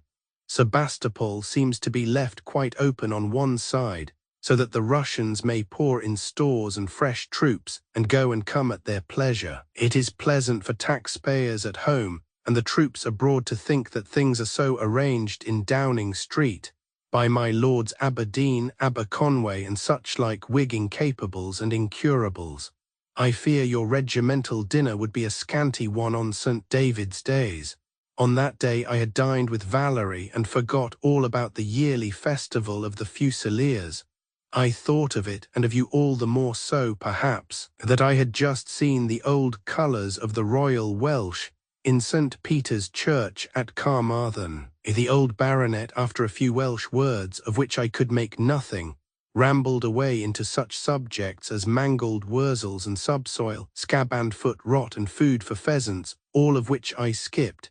Ditto about the close of the hunting season, which he and Sir Watkins, Winnie's admirer, had shared together, and how the rain had deluged Salop, throwing the scent breast high, so that in many a run the fox and the hounds had it all to themselves, and that following them was as bad as going all round the Wrekin to Shrewsbury, mere brooks having become more than saddle-girth deep. Moreover, the mischievous, execrable, and pestilent wire fences were playing the devil with the noble old sport of fox hunting.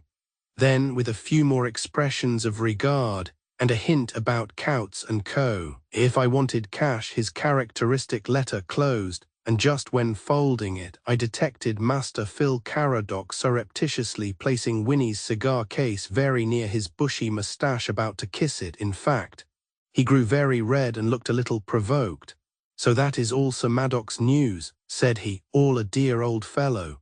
Tomorrow is Sunday, when we shall have the chaplain at the drum head and be confessing that we have done those things which we ought not to have done, and left undone those things which we ought to have done, while the whistling dicks are bursting and the shot booming as the Ruskies seek to have a quiet shy at our hollow square, and the naval brigade with their long Lancasters are making, as usual, the devil's own row against the Redan. So till then, adieu," he added, adopting a bantering tone, as men will at times, when ashamed of having exhibited any emotion or weakness. Not long after this, with my company, I had to escort to Balaclava and to guard for some days, till embarked some Russian prisoners, who had been taken by the Turks in an affair between Camara and the Tchernaya, and who were afterwards transmitted to Lewes in Sussex, and I had a little opportunity afforded me for studying their character and composition. And brave though these men undoubtedly were, I felt something of pity and contempt for them. Nor was I mistaken, though Prince Dolgorouki maintains, in La Vérité sur la Russie, that a Muscovite alone can write on a Russian subject.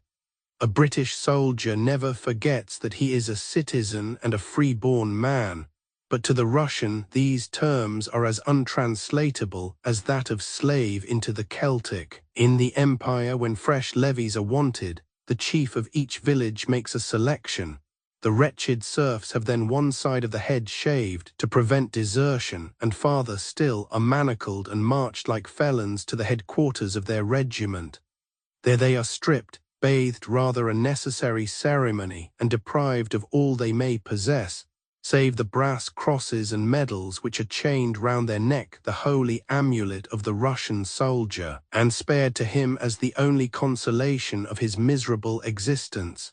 He is docile, submissive, and gallant, but supple, subservient, and cunning, though his gallantry and courage are the result of dull insensibility, tinged with ferocity rather than moral force.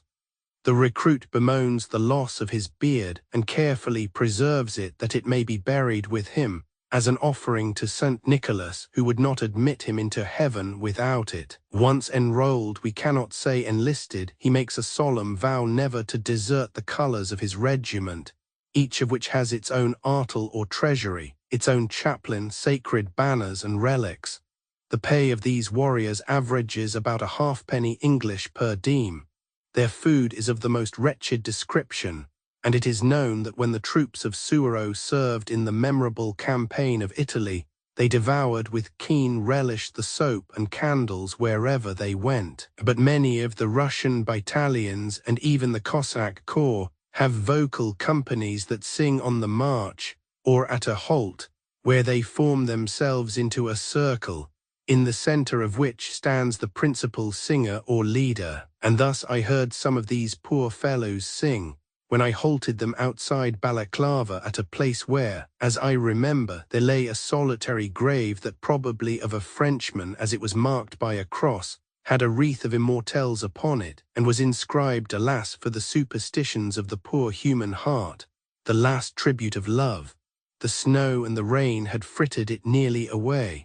Among my prisoners were 4 officers' dandies who actually wore glazed boots, and were vain of their little hands and feet. I was more than usually attentive to them for the sake of Valerie, and as they certainly seemed, whatever the rank and file might be, thorough gentlemen. One knew Volhonsky, and all seemed to know Valerie, and had probably danced, perhaps flirted with her, for they had met at balls in St. Petersburg. All knew Tolstoff and laughed at him, but none could tell me whether or not she and that northern bear were as yet one flesh, or married in facie ecclesia, under the Red Dragon. A novel. Chapter 55. It is the morning of Saturday, the 8th September 1855. For a year now the Allied forces have been before Sebastopol, but the flag of St. Andrew is still flying in defiance upon its forts, and on this memorable morning the columns of attack are forming for the great assault. In the preceding June, amid the din of the ceaseless cannonade, poor Lord Raglan had passed away to a quieter world, and the picturesque Sardinians, with their green uniforms, billycock hats, and Bersaglieri plumes, each private a species of Fra Diavolo, had come to aid us in the reduction of this place, the Gibraltar of the Euxine. It was a cheerless morning. From the sea a biting wind swept over the land, clouds of white dust and dusky brown smoke that came from more than one blazing street and burning ship. Among the latter was a two-decker, fired by the French rockets, rose high above the green spires and batteries of Sebastopol, and overhung it like a sombre pall, while shorn of its rays the sun resembled a huge red globe hung in mid-air above us. Gradually it seemed to fade out altogether, and then the whole sky became of a dull, leaden, and wintry grey. By this time our epaulettes had entirely disappeared, and our uniforms were hopeless rags, in some instances eked out by plain clothes or whatever one could pick up, and the government contractors had such vague ideas of the dimensions of the human foot that some of the boots issued to the soldiers would not have fitted a child of 10 years old. And as they dared not throw away Her Majesty's property, many men went barefooted, with their boots dangling from their knapsack or waist belt. "In our present toggery we may meet the Russians," said Dinelli, our adjutant, "but I should scarcely like to figure in them before the girls at Winchester in the Row or at the windows of the Rag." In great masses, 30,000 Frenchmen were forming to assault the Malakoff, with 5,000 Sardinians as supports, a long line of cavalry, hussars with their braided dolmans, lancers with their fluttering banneroles, dragoons with glittering helmets, and all with loaded carbine on thigh, had been from an early hour thrown to the front to form a cordon of sentinels to prevent straggling, while a similar line was formed in our rear to keep back idlers from Balaclava. Yet to obtain glimpses of the impending attack, groups of red-fezzed Turks, of picturesque-looking Eupatorians and fur-capped Tartars began to cluster on every green knoll at a safe distance, where in their excitement they jabbered and gesticulated in a manner most unusual for people so generally placid and stolid. At 11:30 a.m., the pipes of the Highland Brigade were heard as it marched in from Camara and got into position in reserve of the right attack, and the fine appearance of the men of those mountains, the backbone of Britain, as Pope Sylvester called them of old, elicited a hearty cheer from the Royal Welsh as they defiled past, with all their black plumes and striped tartans waving in the biting wind. During all the preceding day the batteries had thundered in salvos against Sebastopol, and hence vast gaps were now visible in the streets and principal edifices, most of which were half hidden in lurid sheets of fire, and by the bridge of boats that lay between the north and south side, thousands of fugitives, laden with their goods and household wares, their children, sick and aged, had been seen to pour so long as light remained, until the French began to move. The eyes of all in our division were turned on our famous point of attack, the Redan,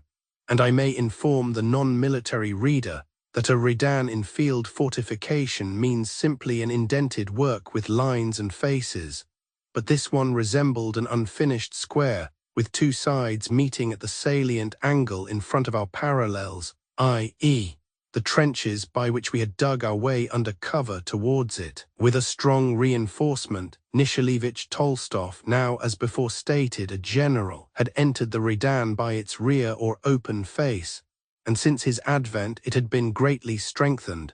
In the walls of the parapet he had constructed little chambers roofed with sacks of earth, and these secure places rendered the defenders quite safe from falling shells.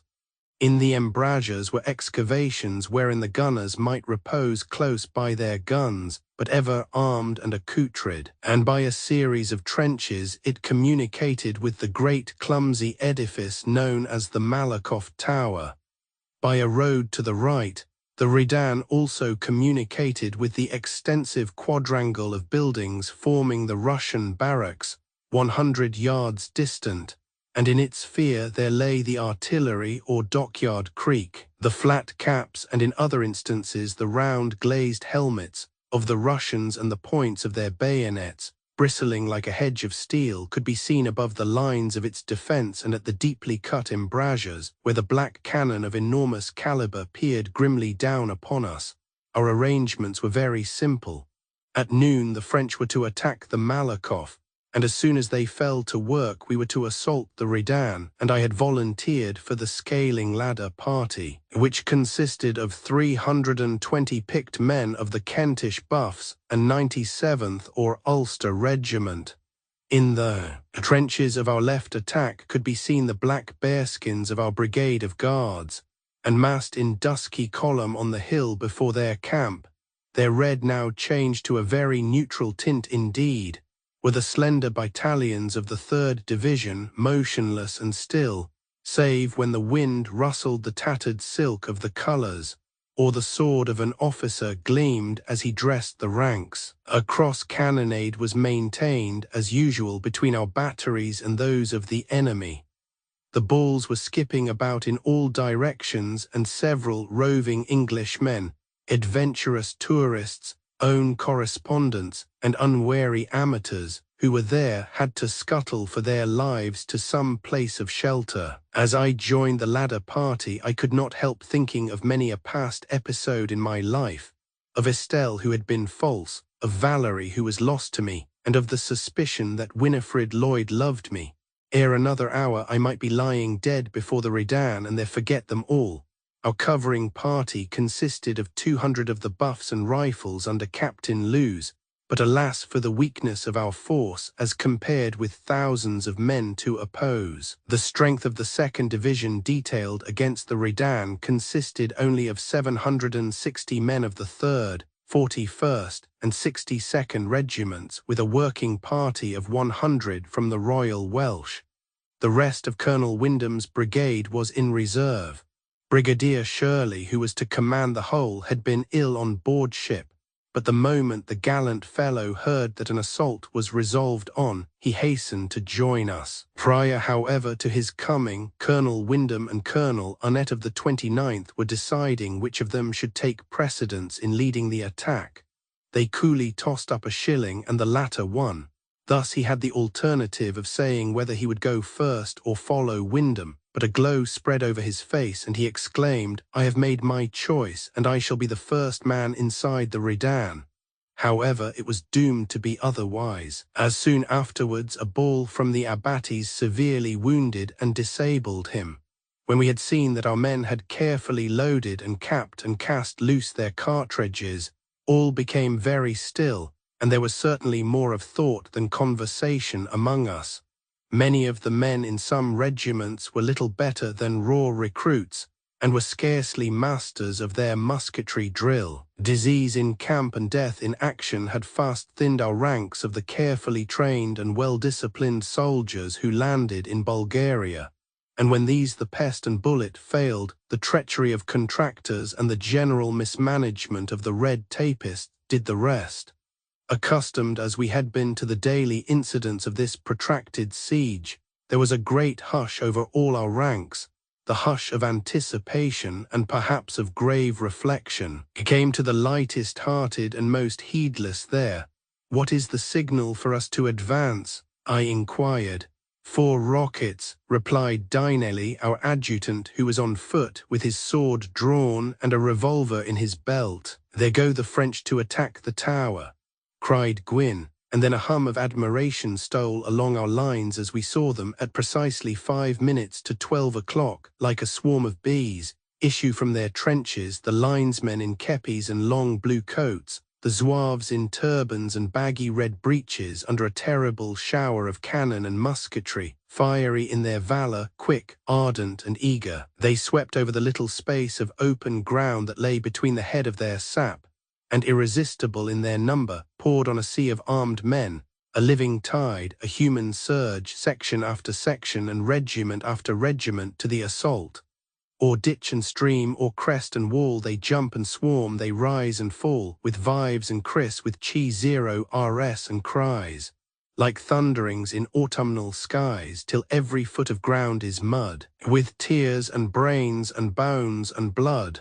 Yet, faith, it was a grim delight to see the little devils fight. With wonderful speed and force, their thousands seemed to drift through the gaping embrasures of the tower, which appeared to swallow them up all save the dead and dying who covered the slope of the glacis, and in 2 minutes more the tricolour of France was waving on the summit of the Kornilov bastion. But the work of the brave French did not end there.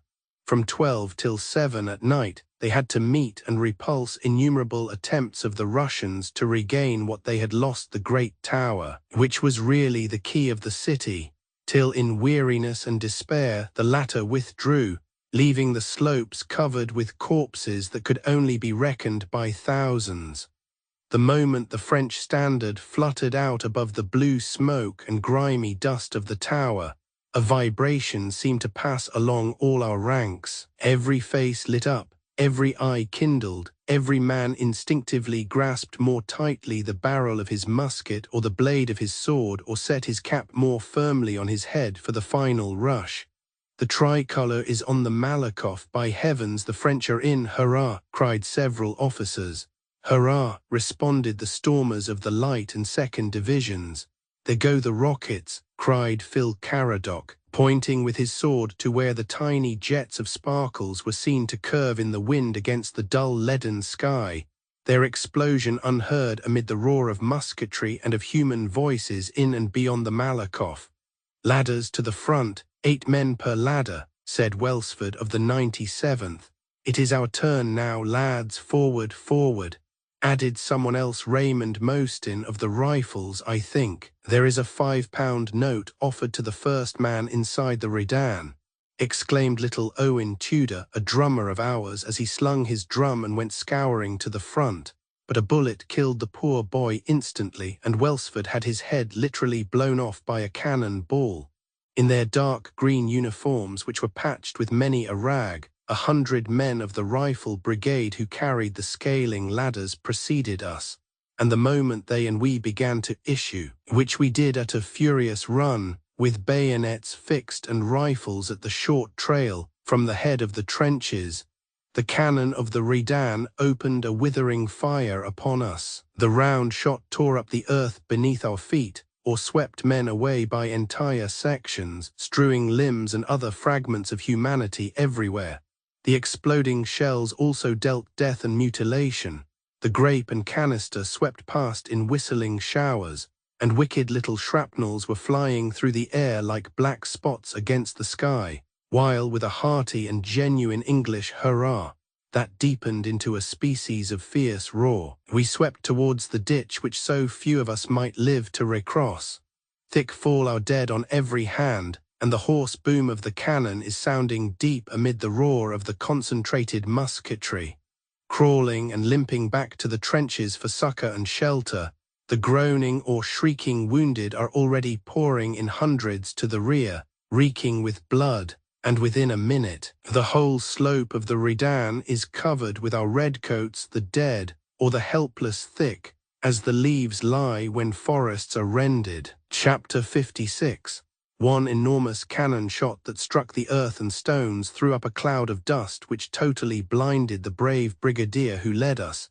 He was thus compelled to grope his way to the rear, while his place was taken by Lieutenant Colonel W. H. Bunbury of ours, a tried soldier who had served in the Kohat Pass expedition 5 years before this, and been Napier's aide-de-camp during the wars of India. The Honourable Colonel Handcock, who led 300 men of the 97th and of the Perthshire Volunteers, fell mortally by a ball in the head. Colonel Lysons of ours, who served in the Canadian affair of St. Denis, though wounded in the thigh and unable to stand, remained on the ground and with brandished sword cheered on the stormers. The actual portion of the latter followed those who bore the scaling ladders, 20 of which were apportioned to the Buffs, and no time was to be lost now, as the Russians from the Malakoff, inflamed by blood, defeat and fury, were rushing down in hordes to aid in the defence of the Redan. In crossing the open ground between our trenches and the point of attack, some of the ladders were lost or left behind, in consequence of their bearers being shot down. Yet we reached the edge of the ditch and planted several without much difficulty, till the Russians, after flocking to the traverses which enfiladed them, opened a murderous fusillade upon those who were crossing or getting into the embrasures, when we planted them on the other side. And then so many officers and men perished, that Wyndham and 3 of the former were the only leaders of parties who got in untouched. A gun, depressed and loaded with grape, belched a volume of flame and iron past me as I sprang, sword in hand, into the embrasure, firing my revolver almost at random. And the stormers, their faces flushed with ardor and fierce excitement, cheering, stabbing with the bayonet, smashing with the butt end, or firing wildly, swarmed in at every aperture and bore the Russians back. But I, being suddenly wedged among a number of killed and wounded men, between the cannon and the side of the embrasure, could neither advance nor retire, till dragged out by the strong hand of poor Charlie Gwynn, who fell a minute after, shot dead. And for some seconds, while in that most exposed and terrible position, I saw a dreadful scene of slaughter before me. For there were dense grey masses of the Russian infantry, their usually stolid visages inflamed by hate, ferocity, by fiery vodka and religious rancor, the front ranks kneeling as if to receive cavalry, and all the rear ranks, which were 3 or 4 deep, firing over each other's heads, exactly as we are told the Scottish brigades of the Lion of the North did at Leipzig, to the annihilation of those of Count Tilly. The scene in the ditch, where the dead and the dying, the bleeding, the panting and exhausted lay over each other 3 or 4 deep, was beyond description. And at a place called the Picket House was one solitary English lady, watching this terrible assault, breathless and pale, putting up prayers with her white lips. And her emotions at such a time may be imagined when I mention that she was the wife of an officer engaged in the assault, Colonel H., whose body was soon after borne past her on a stretcher. When my ladder was planted firmly, I went up with the stormers, men of all regiments mixed pell-mell, Buffs and Royal Welsh, 90th and 97th. We were fairly in this terrible Redan. But the weakness of our force was soon painfully apparent, and in short, when the enemy made a united rush at us, they drove us all into an angle of the work and ultimately over the parapet to the outer slope, where men of the light and second divisions were packed in a dense mass and firing into it, which they continued to do even till their ammunition became expended, when fresh supplies from the pouches of those in rear were handed to those in front. An hour and a half of this disastrous strife elapsed, the Russians having cleared the Redan, to quote the trite description of Russell, but not yet being in possession of its parapets when they made a second charge with bayonets under a heavy fire of musketry, and throwing great quantities of large stones, grape and small round shot, drove those in front back upon the men in rear, who were thrown into the ditch. The gabions in the parapet now gave way and rolled down with those who were upon them, and the men in rear, thinking all was lost, retired into the 5th parallel. Many men were buried alive in the ditch by the falling earth. Dora's admirer, poor little torn Clavel of the 19th, among others, perished thus horribly. Just as we reached our shelter, there to breathe, reform, and await supports, I saw poor Phil Caradoc reel wildly and fall, somewhat in a heap, at the foot of the gabions. In a moment I was by his side. His sword arm had been upraised as he was endeavouring to rally the men, and a ball had passed, as it eventually proved, through his lungs, though a surgeon who was seated close by with all his apparatus and instruments assured him that it was not so. I know better, something tells me that it is all over with me and that I am bleeding internally, said he with difficulty. Hardinge, old fellow, lift me up gently. So, thank you. I passed an arm under him and raised his head, removing at the same time his heavy fusilier cap.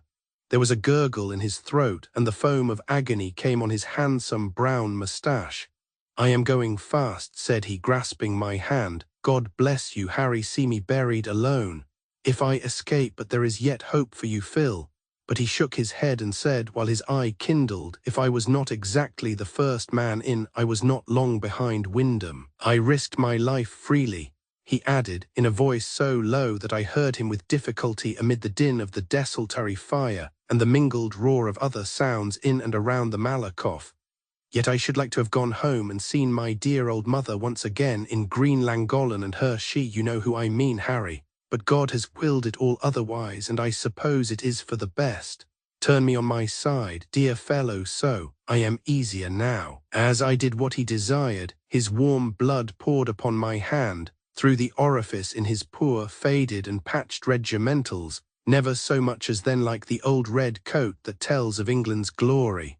"Have the 3rd or 4th Division come yet? Where are the Scots Royals?" he asked eagerly, and then without waiting for a reply added very faintly, if spared to see her Winnie Lloyd tell her that my last thoughts were of her as much as of my poor mother, and that though she will get a better fellow than I, that is impossible, Phil. She can never get one who loves her more. The time is near now when I shall be but a memory to her and you, and to all our comrades of the old 23rd.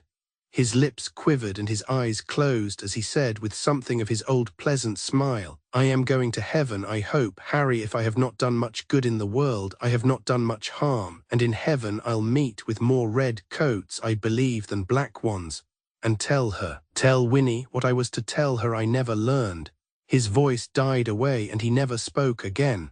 For just as the contest became fiercer between the French and the masses of Russians temporarily released from the Redan or drawn from the city, his head fell over on one side and he expired. I closed his eyes, for there was yet time to do so. Poor Phil Caradoc. I looked sadly for a minute on the pale and stiffening face of my old friend and jovial chum, and saw how fast the expression of bodily pain passed away from the whitening forehead. I could scarcely assure myself that he was indeed gone, and so suddenly, that his once merry eyes and laughing lips would open never again.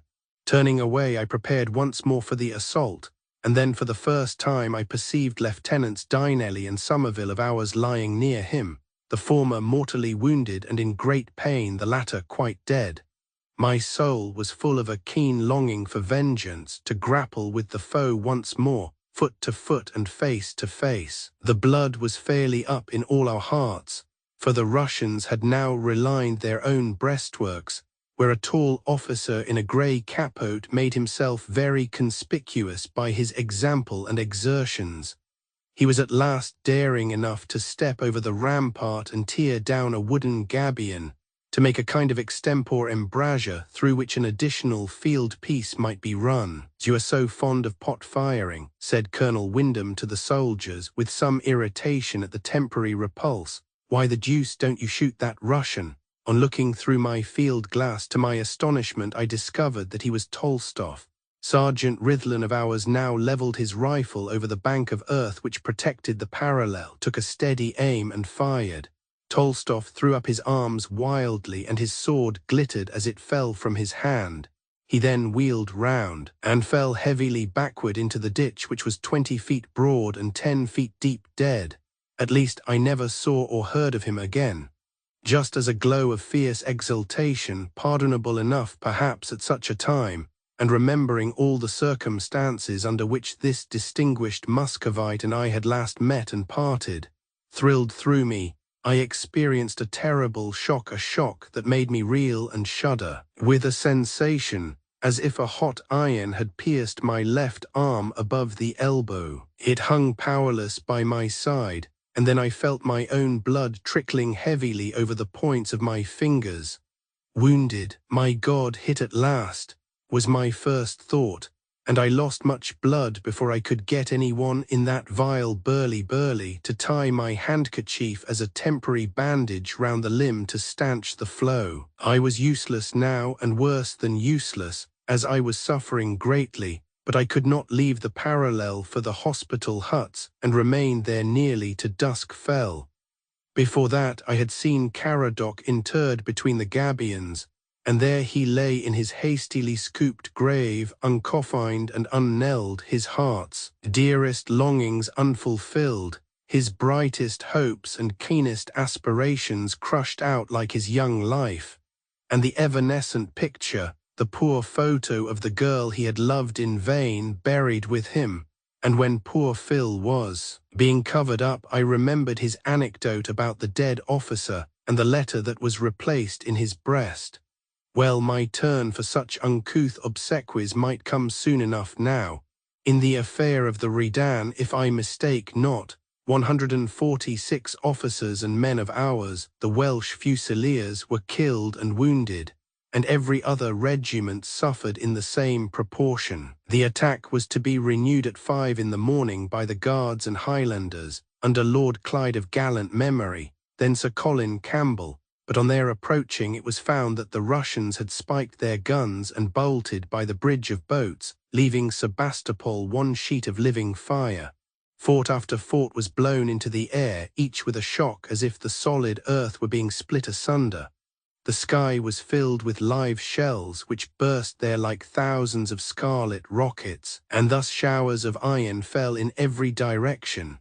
Columns of dark smoke that seemed to prop heaven itself rose above the city, while its defenders in thousands, without beat of drum or sound of trumpet, poured away by the bridge of boats. When the last fugitive had passed, the chains were cut, and then the mighty pontoon, a quarter of a mile in length, swung heavily over to the north side when we were in full possession of Sebastopol. Chapter 57.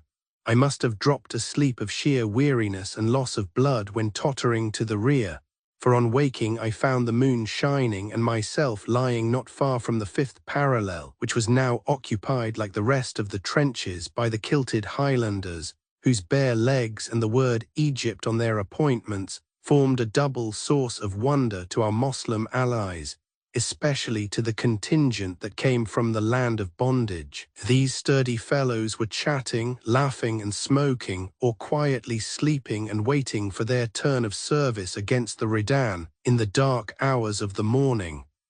I had lain long in a kind of dreamy agony. Like many who were in the Redan and in the ditch around it, I had murmured, "Water, water," often and vainly. The loss of Estelle or of Valerie, for times there were when my mind wandered to the former now, the love of dear friends, the death of comrades, honor, glory, danger from pillaging Russians or Tartars, all emotions in fact were merged or swallowed up in the terrible agony I endured in my shattered arm, and the still more consuming craving for something wherewith to moisten my cracked lips and parched throat. Poor Phil Caradoc had perhaps endured this before me, while his heart and soul were full of Winifred Lloyd, but Phil, God rest him, was at peace now and slept as sound in his uncouth grave as if laid under marble in Westminster Abbey. In my uneasy slumber I had been conscious of this sensation of thirst, and had visions of champagne goblets foaming and iced, of humble bitter beer and murmuring water, of gurgling brooks that flowed over brown pebbles and under long-bladed grass and burdocks in leafy dingles, of Lynn Tegid deep and blue, of the marble fountain with the lilies and golden fish at Craig-Adrian. Then with this idea the voice of Winifred Lloyd came pleasantly to my ear. Her white fingers played with the sparkling water. She raised some to my lips, but the cup fell to pieces, and starting I awoke to find a tall Highlander of the Black Watch bending over me, and on my imploring him to get me some water, he placed his wooden canteen to my lips, and I drank of the contents, weak rum grog, greedily and thankfully. It seemed strange to me that I should dream of Winifred there and then, but no doubt the last words of Caradoc had led me to think of her. It is only when waking after long weariness of the body and over-tension of the nerves, the result of such keen excitement as we had undergone since yesterday morning, that the full extremity of exhaustion and fatigue can be felt, as I felt them then. Add to these that my shattered arm had bled profusely and was still undressed. Staggering up, I looked around me.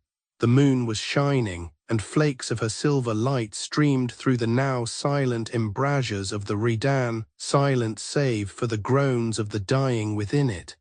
There and in the ditch the dead lay thick as sheaves in a harvest field, thick as the Greeks at Troy lay under the arrows of Apollo. How many a man was lying there, mutilated almost out of the semblance of humanity, whose thoughts, when the death shot struck him down or the sharp bayonet pierced him, had flashed home, quicker than the electric telegraph, yea, quicker than light, to his parents' hearth, to his lonely wife, to the little cots where their children lay abed, little ones, the memory of whose waxen faces and pink hands then filled his heart with tears. How many a resolution for prayer and repentance if spared by God, how many a pious invocation, how many a fierce resolution to meet the worst and die like a man and a soldier had gone up from that hell upon earth, the Redan, the fatal Redan, which we should never have attacked, but should have aided the French in the capture of the Malakoff, after which it must inevitably have fallen soon, if not at once. Many of our officers were afterwards found therein,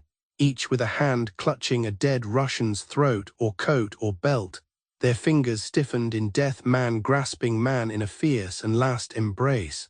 Among others, that stately and handsome fellow Raymond Mostyn of the Rifles and an officer of the Vladimir regiment were thus locked together, the same grape shot having killed them both.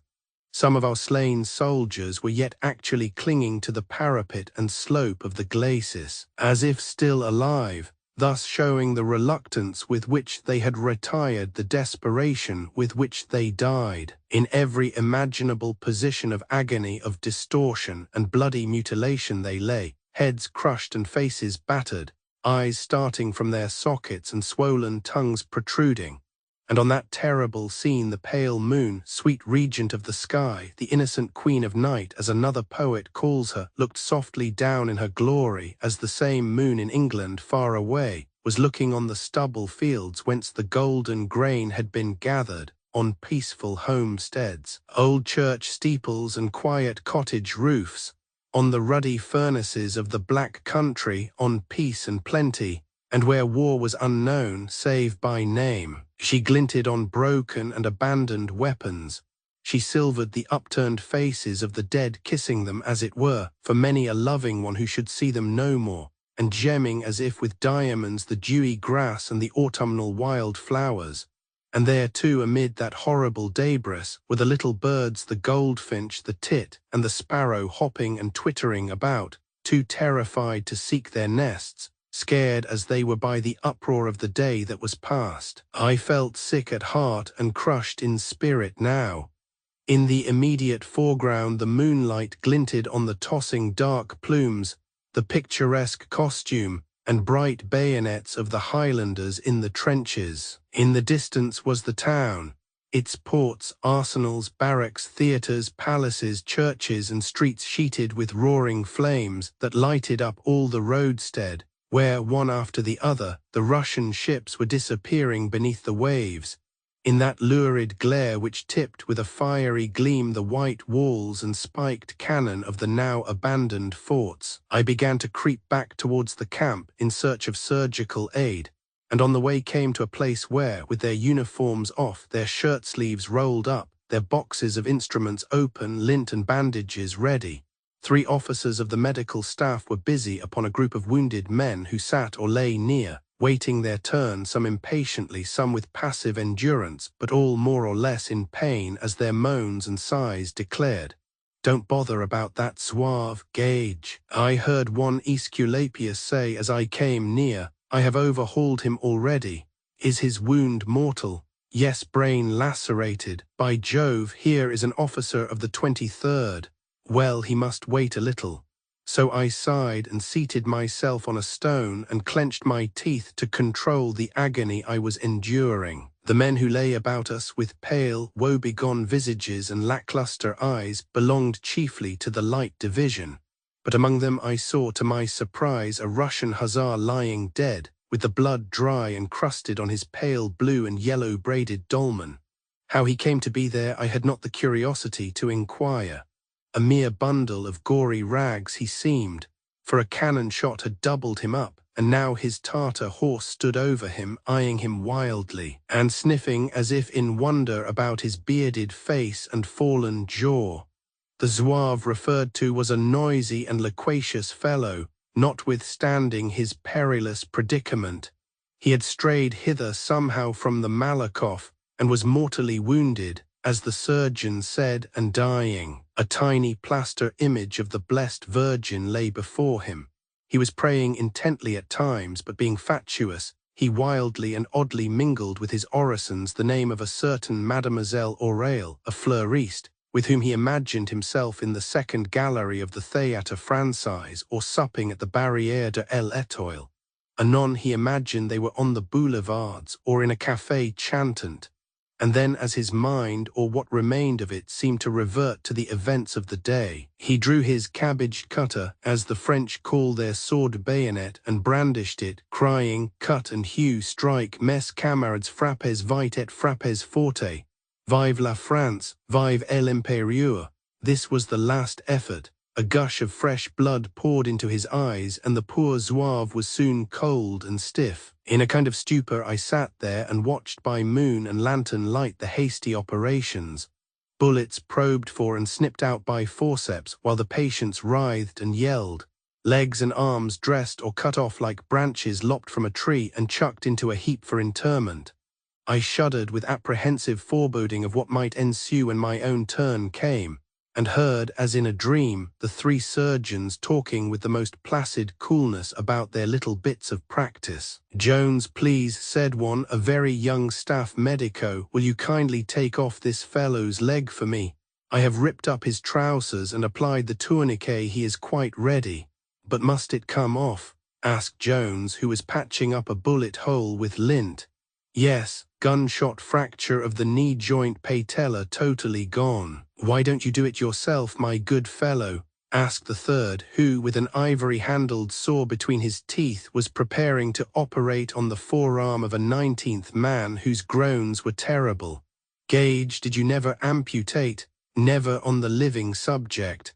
"On a dead one then, surely?" "Often, of course." "By Jove, you can't begin too soon, so why not now?" "I am too nervous. Do it for me." "In 1 minute, but only this once, remember. Now give me your knife for the flap, and look to that officer of the Welsh Fusiliers, his left arm is wounded."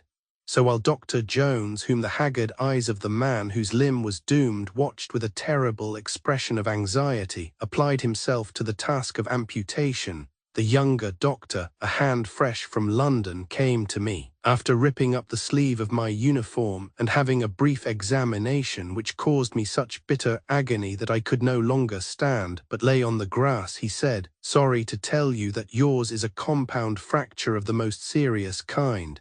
"Is it reducible?" I asked in a low voice. "No, I regret to say that your arm must come off." "My arm, must I lose it?" I asked, feeling keener anguish with the unwelcome announcement. "Yes, and without delay," he replied, stooping towards his instrument case. "I cannot spare it. I must have some other excuse me, sir, some older advice," I exclaimed passionately. "As you please, sir," replied the staff surgeon coolly, "but we have no time to spare here either for opposition or indecision." The other two glanced at my arm, poked it, felt it as if it had been that of a lay figure in a studio, and supported the opinion of their brother of the knife.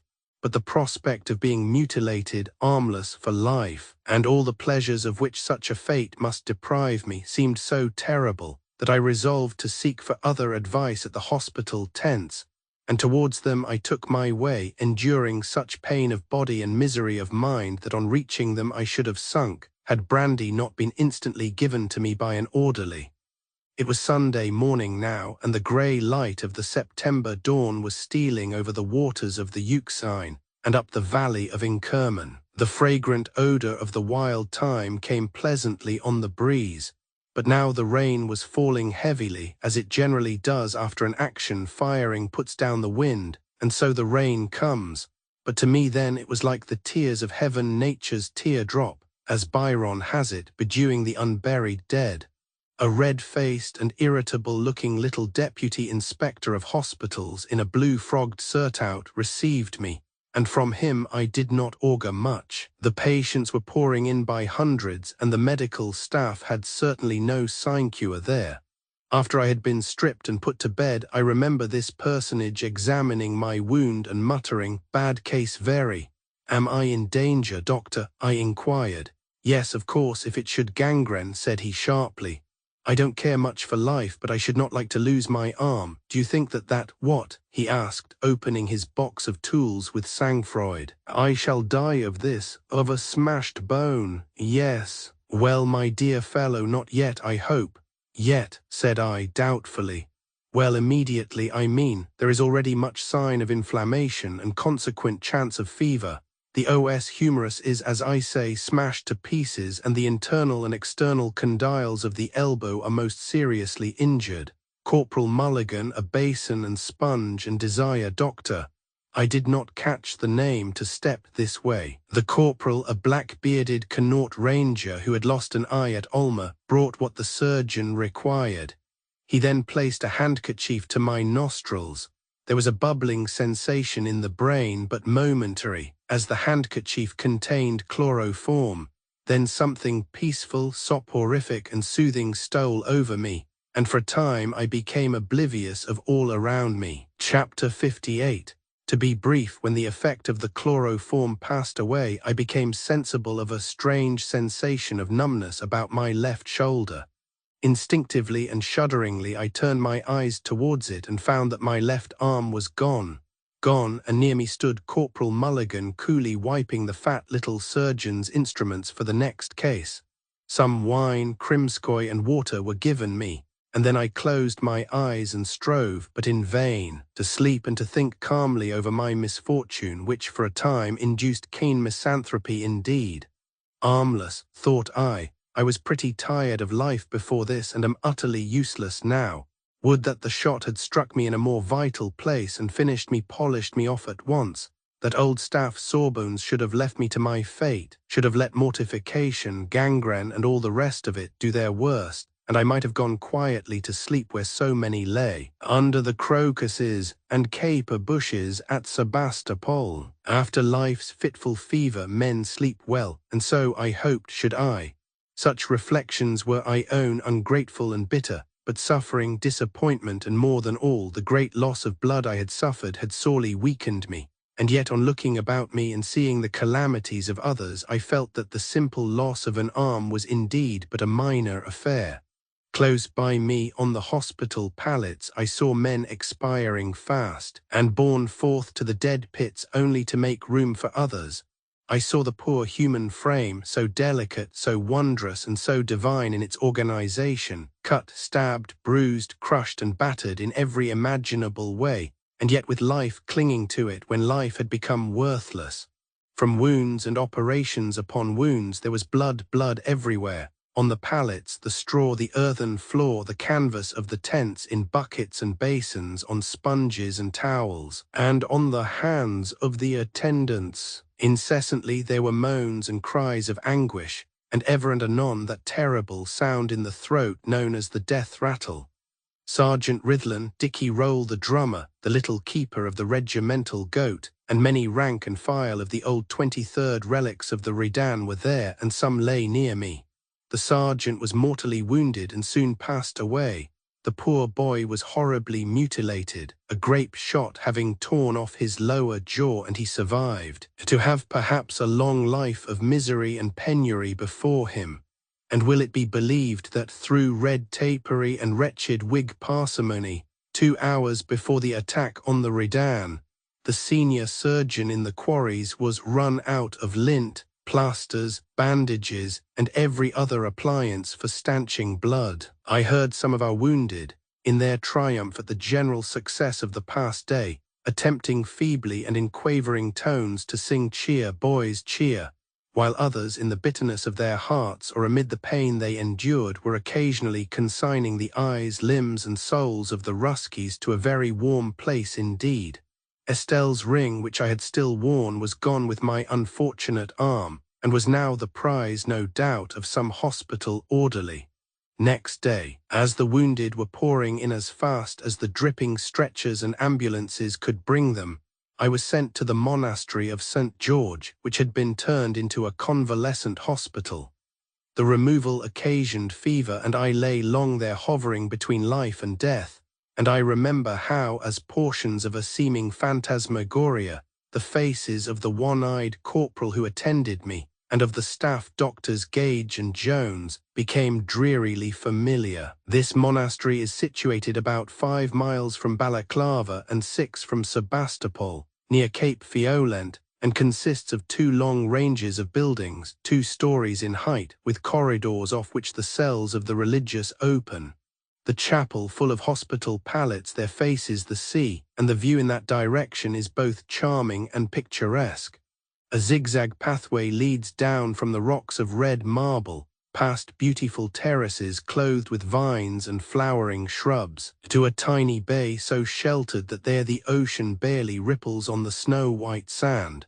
But then the Greek monks in their dark brown gowns, their hair plaited in two tails down their back, their flowing beards with rosary and crucifix and square black cap, had given place to convalescents of all corps, guardsmen, riflemen, dragoons and linesmen, who cooked and smoked, laughed and sang, patched their clothes and pipe-clayed their belts, where whilom mass was said and vespers chanted. Others were hopping about on crutches, or propped by sticks, dozed dreamily in the sunshine under shelter of the wall that faced the sparkling sea, the blessed high road to old England. My room, a monk's cell, was whitewashed, and on the walls were hung several gaudy prints of Russian saints and Madonnas with oval shining metal halos round their faces.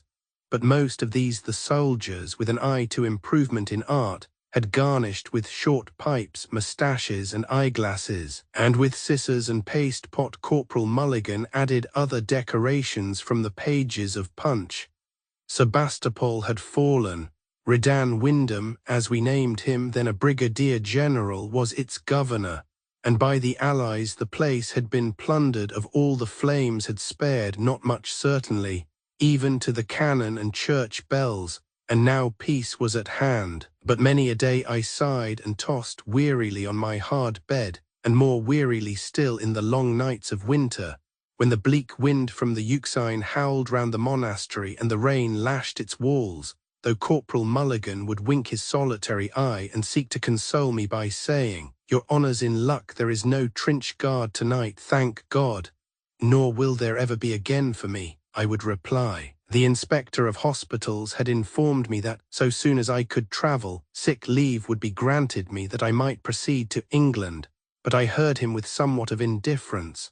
Would Valerie join her brother Volhonsky at Lewes in Sussex was, however, my first thought.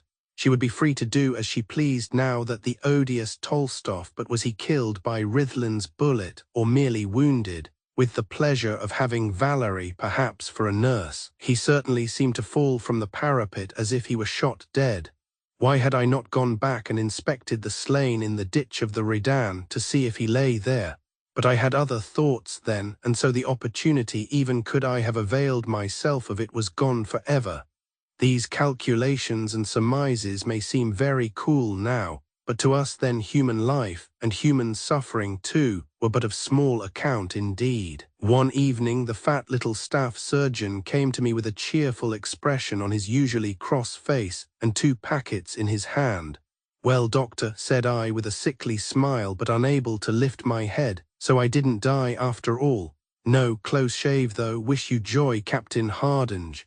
"Joy armless. Tut, I took the 2 legs off a rifleman the other day close to the tibia, ticklish operation very, but beautifully done, and he'll toddle about in a bowl or on a board and be as jolly as a sand boy. Suppose your case had been his. When may I leave this?" "Can't say yet awhile. You don't want to rejoin, I presume."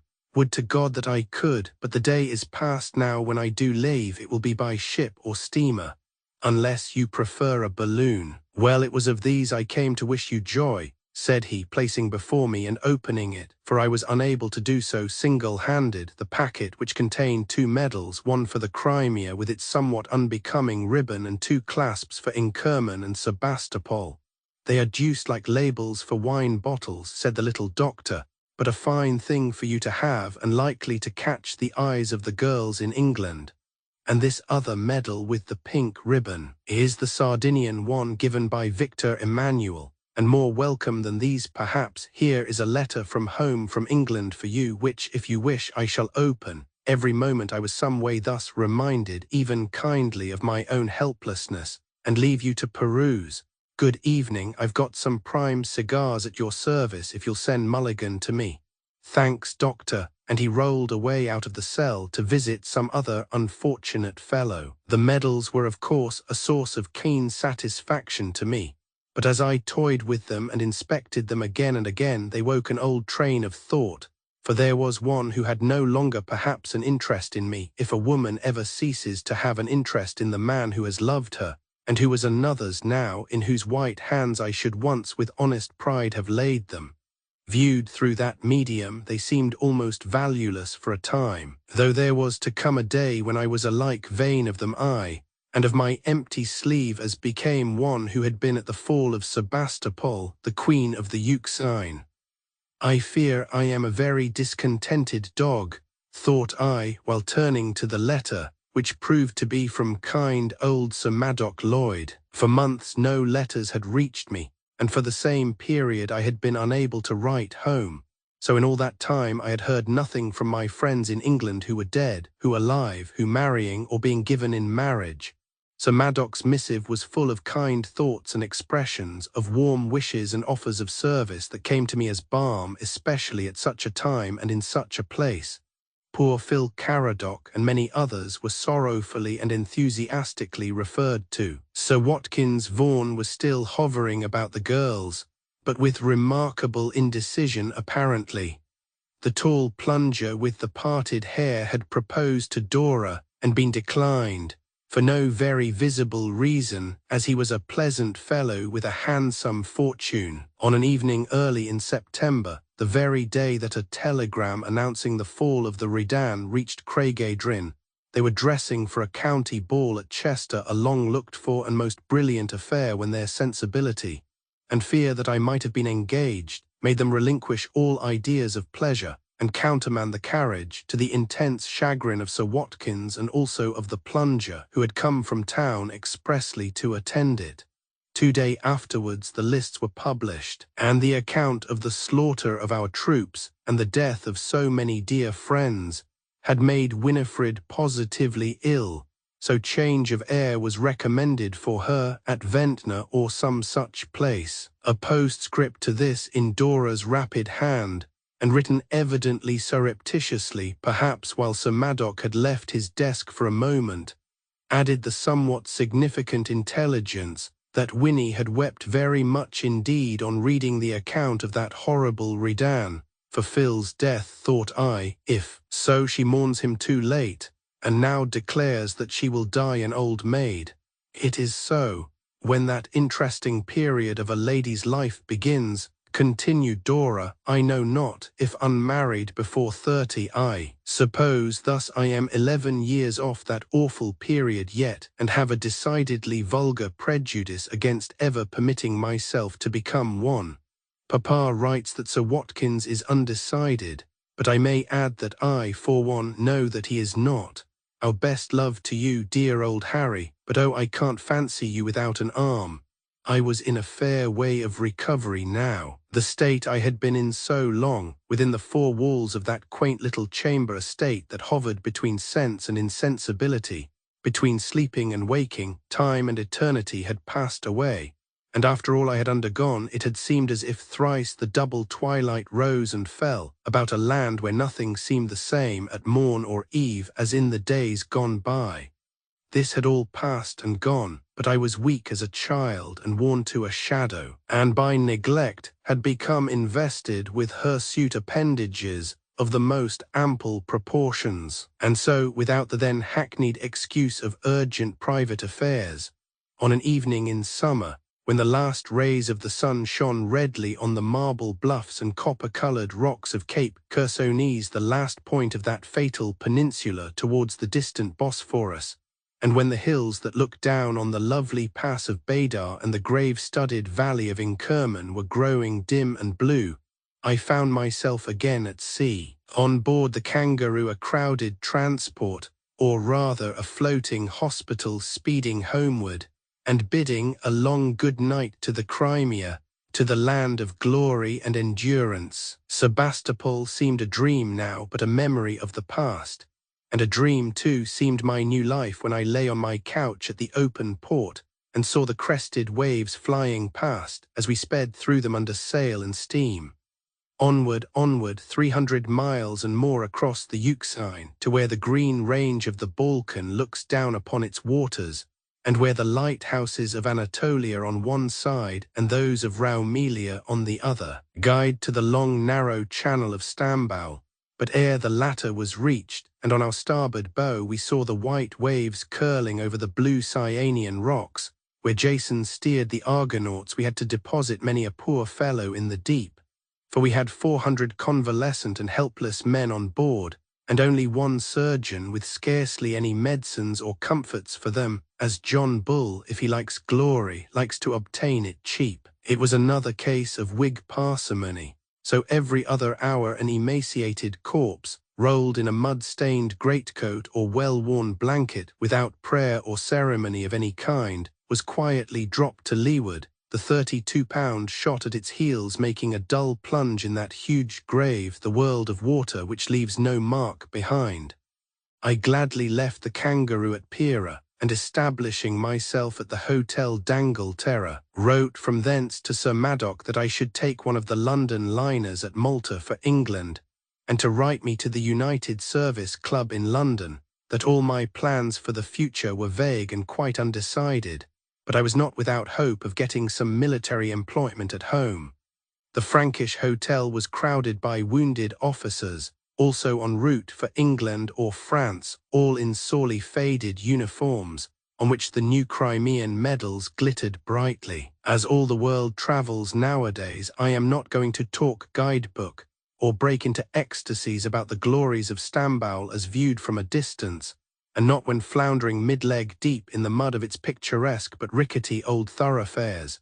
Yet certainly the daily scene before the hotel windows was a singular one, for there were stalwart Turkish porters, veritable sons of Anak, stagey-looking dragomen with brass pistols and enormous sabres in wooden sheaths, the Turk of the old school in turban, beard, slippers and flowing garments, the Turk of the new whom he despised, close-shaven, with red fez and glazed boots, water carriers, Osmanli infantry, solemn, brutal and sensual, jostled by rollicking British tars and merry little French zouaves, and for a background the city of the sultans, with all its casements, domes and minarets glittering in the unclouded sunshine. 2 light cavalry subs who had ridden in the death ride at Balaclava, and bore some cuts and slashes won therein.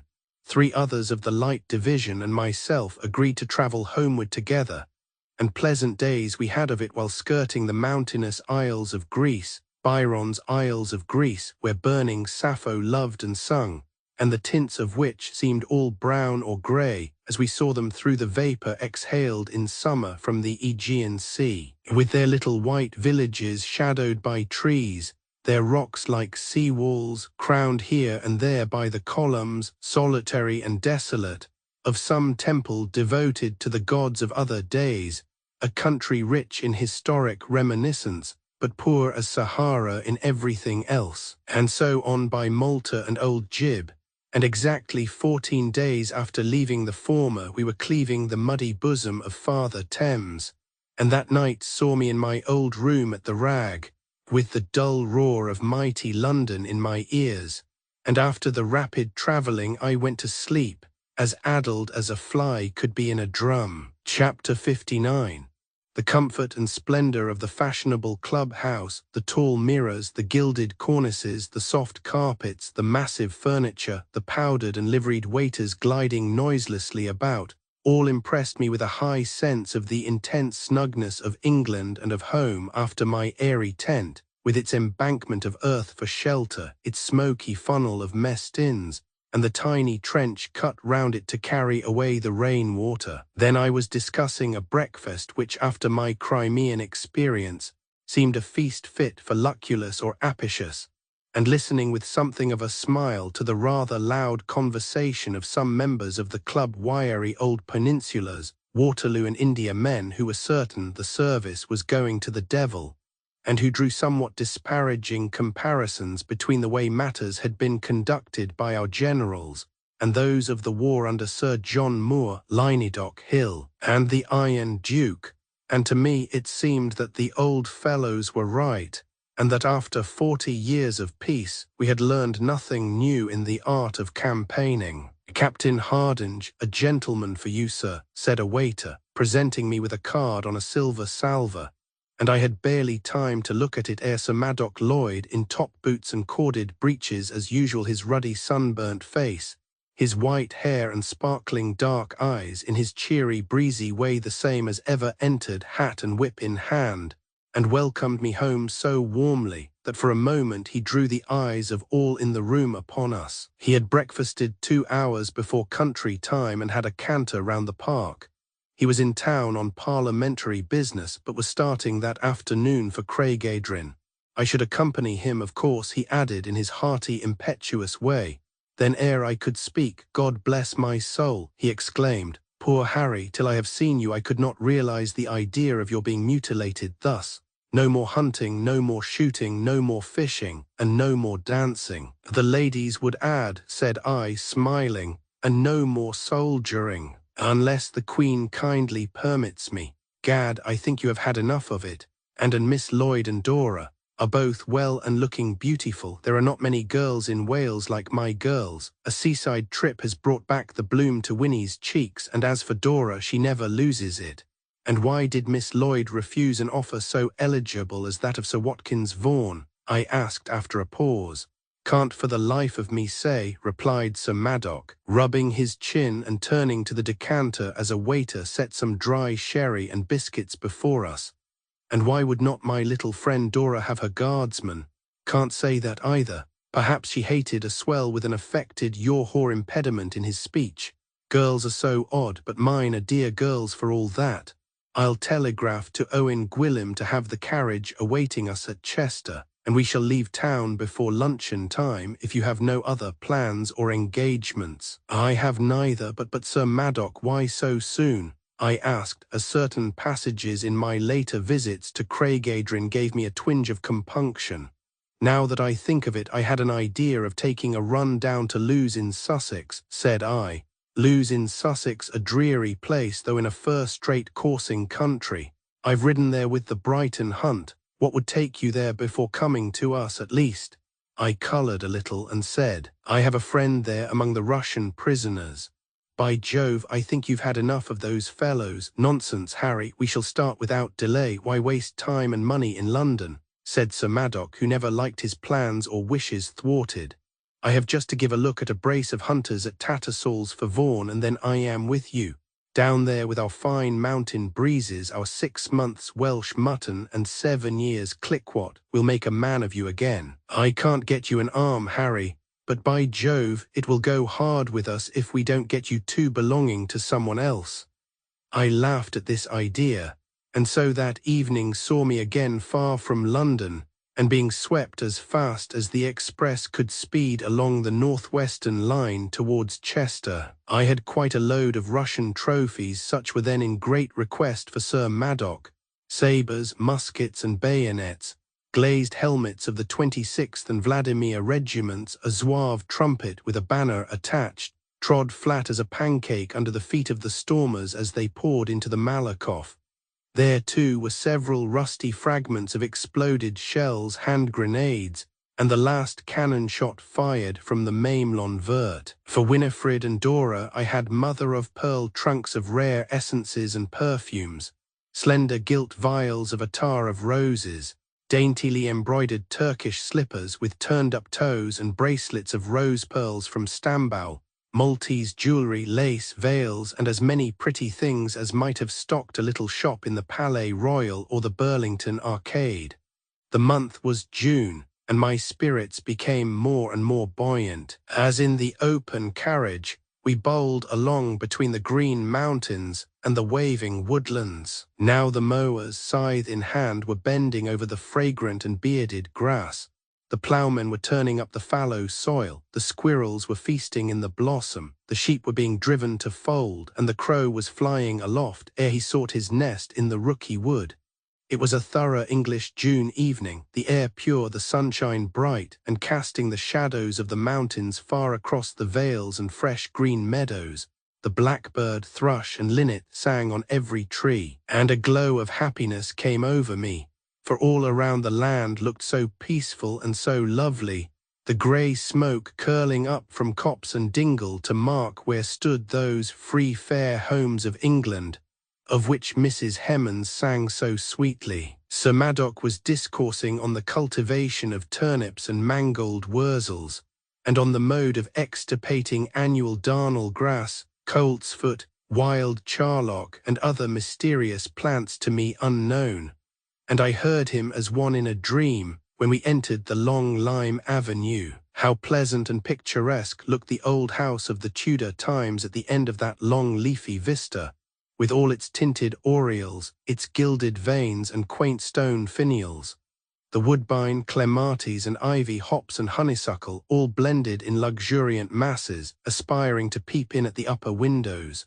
Craigedryn, so redolent of fruit and flowers, of fresh sweet air, of bright green leaves, of health and every bracing element, a hearty old house, where for generations the Yule log had blazed, and the holly branch and the mistletoe hung from the old oak roof when the snow lay deep on Carnide Llewellyn, where the boar's head was served up in state at Christmas, and at Michaelmas the goose, where so many brides had come home happy and so many old folks full of years and honour gone to the vault of the old church among the hills, where lay all the line of Lloyd save the luckless Sir Jorwerth Dhu, and where— But here my somewhat discursive reverie was interrupted by the carriage being pulled sharply up at the perron before the entrance, and Owen Gwilym, with his wrinkled face beaming and his white head glistening in the sunshine, hastened down to open the door, arrange the steps, and shake the only hand the Russians had left me.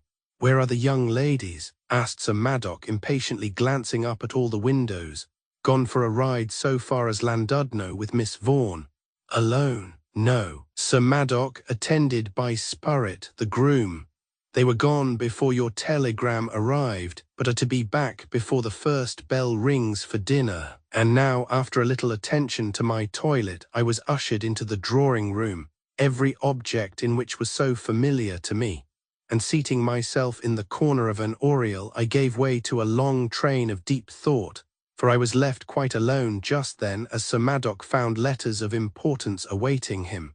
And now, induced by the heat of evening, the stillness broken only by the tinkle of a sheep bell and the hum of the bees at the open window, and by the length and rapidity of my journey, I actually dozed quietly off to sleep. Chapter 60. Brief though my nap of 40 winks, I had within it a little dream, induced no doubt by my return to Wales and by my surroundings, as it was of Winifred Lloyd, of past tenderness and our old kind, flirting, cousinly intercourse before others came between us, for Winifred had ever been as a sister to me, and dearer perhaps.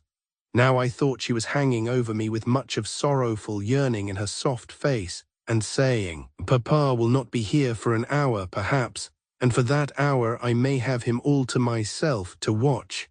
Poor Harry, so bruised, so battered, and so ill-used by those odious wretches." Her lips were parted, her breath came in short gasps. Was it imagination or reality that a kiss or a tress of her hair touched my cheek so lightly? There was certainly a tear too. I started and awoke fully to see her. I dreamt of standing at the side of my chair with one hand resting on it, while her soft eyes regarded me sadly, earnestly, and there is no use evading it, lovingly. She wore her blue riding habit, her skirt gathered in the hand which held her switch and buff gauntlets, and though her fine hair was beautifully dressed under her riding hat, one tress was loose. "Dear Winifred, my appearance does not shock you, I hope," said I, clasping her hand tenderly, and perhaps with some of that energy peculiar to those who have but one. "Thank heaven it is no worse," she replied, "but poor Harry Hardinge, an arm is a serious loss. Yet I might have come home like Lediable Boitu on 2 wooden stumps, as Dora once half predicted. But even as it is, my round dancing is at an end now. By the way, I have a sorrowful message for you." "Then I don't want to hear it." "But from whom?" "One who can return no more, but one who loved you well, Phil Caradoc." A shade of irritation crossed her face for a moment, and then with something of sorrow she asked, "And this message? Poor fellow, he fell at the Redan. His last thoughts and words were of you, Winnie, amid the anguish of a mortal wound," said I, and then I told her the brief story of his death and of his interment in the 5th parallel. Her eyes were very full of tears, yet none fell, and somehow my little narrative failed to excite her quite so much as I expected. "Did you not love him?" "No," she replied curtly, and gathering up the skirt of her habit more tightly as if to leave me. Did you never do so? Why those questions? Never, save as a friend, poor dear Mr. Caradoc. But let us change the subject, she added, her short lip quivering and her half-drooped eyelids too. I was silent for a minute. I knew that with a knowledge of the secret sentiment which Winifred treasured in her heart for myself, I was wrong in pursuing thus the unwelcome theme of Caradoc's rejection. Moreover, there are few men, if any, who would not have felt immensely flattered by the preferences of a girl so bright and beautiful, so soft and artless as Miss Lloyd, and I found myself rapidly yielding to the whole charm of the situation. "How odd that you should have returned on my birthday," said she, playing with her jeweled switch and permitting me to retain her ungloved hand in mine. "Your birthday? Yes, I am just 23. The number of the old corps, Winifred the number, see it when he may, a soldier never forgets. But I hope you have bidden good-bye to it forever. Too probably, and you cannot know, dear Winifred, how deep is the pleasure I feel in being here again after all I have undergone here in pleasant Craigydrin, and more than all with you hearing your familiar voice and looking into your eyes." "Why?" she asked, looking out on the sunlit chase. "Can you ask me why when you know that I love you, Winnie, and have always loved you?" "As a friend, of course," said she, trembling very much. "Yes, but nothing more. I repeat that I love you tenderly and truly. Have I not ever known your worth, your goodness? Is this true, Harry Hardinge?" she asked in a low voice as my arm encircled her, and she looked coyly but tremblingly down. "True as that God now hears us, my darling, whom I hope yet to call my wife." "Oh, say it again and again, dear Harry," said she in a low voice like a whisper. "I did so doubt it once, did so doubt that you would ever, ever love me." Who loved you so?" she continued, growing very pale. "It may be unwomanly in me to say this, Harry, but I am not ashamed to own it now."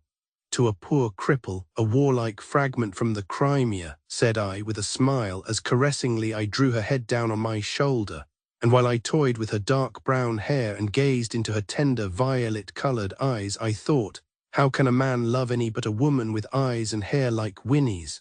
At that moment I quite forgot how fatuously I had worshipped the thick golden tresses, the snow-white skin and deep black eyes of Valerie, and it was for me that Winnie had declined poor Phil, Sir Watkins, and someone else. Oh, I certainly owed her some reparation. "Bless you, darling, for your love," said I, "and I think our marriage will make good Sir Maddox so happy. You were ever his favourite, Harry, and you have actually loved me, Winnie, ever since I was quite a little girl," she replied in a low voice while blushing deeply now. "Ah, how blind I have been to the best interests of my heart. I always loved you, Winifred, but I never knew how much until now. I am sure, Harry, that I shall, love, make you a very, very good little wife and be so kind to you after all you have undergone." As she said this, with something between coyness and artlessness that proved very bewitching, I pressed her close to me, and there flashed upon my memory the dream of her, as I lay wounded and athirst near the ditch of the Redan, and also the singular coincidence of her pet goat leading to my discovery, when lying half-buried under the dead horse and cannon wheel on the field of Inkerman. "Papa and Dora," said she in a low, broken voice, "on that day when my great grief came—" "Which grief?" "The tidings of your being drowned," she continued, weeping at the recollection, "and when I let out the long-hidden secret of my heart, told me not to weep for you, Harry, that you were far happier elsewhere than on earth, that you were in heaven.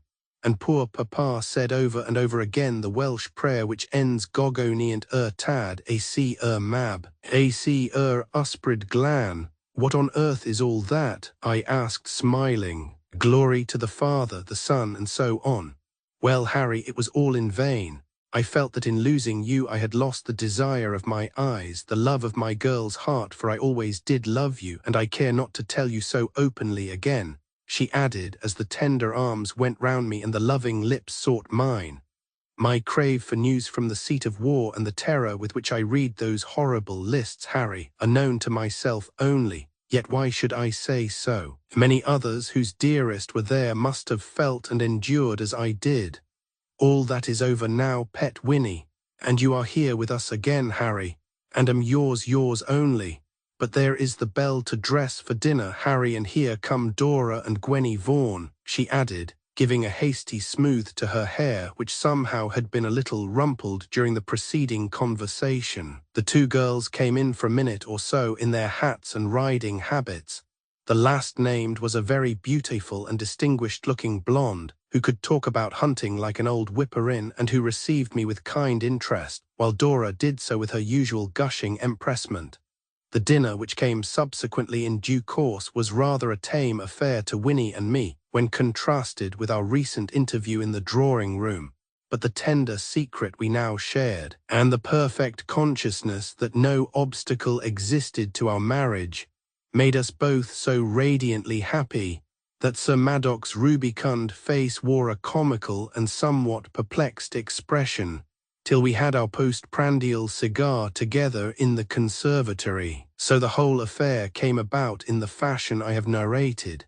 Yet but a day or two before I had been affecting a desire to visit the Russian prisoners at Lewes. At table, of course, I required much assistance, and though I urged that Owen Gwilym or one of the footmen should attend me, there was often a friendly contention among the three girls to cut my food for me as if I were a great baby. And like something of that kind, I was flattered, petted, and made much of, and there was something so pleasant in being thus made a fuss with, and viewed as a Crimean hero, that I scarcely regretted the bones I had left at the Redan. "And so, poor Harry," said Dora after hearing the story of that affair, "you had no brave, beautiful sister of mercy to nurse you." "No, I had only Corporal Mulligan, a true and brave-hearted Irishman who lost an eye at Ulmer, and a kind-hearted fellow he was." Winifred did not talk much, but in her place as hostess seemed brilliantly happy and quite her old self.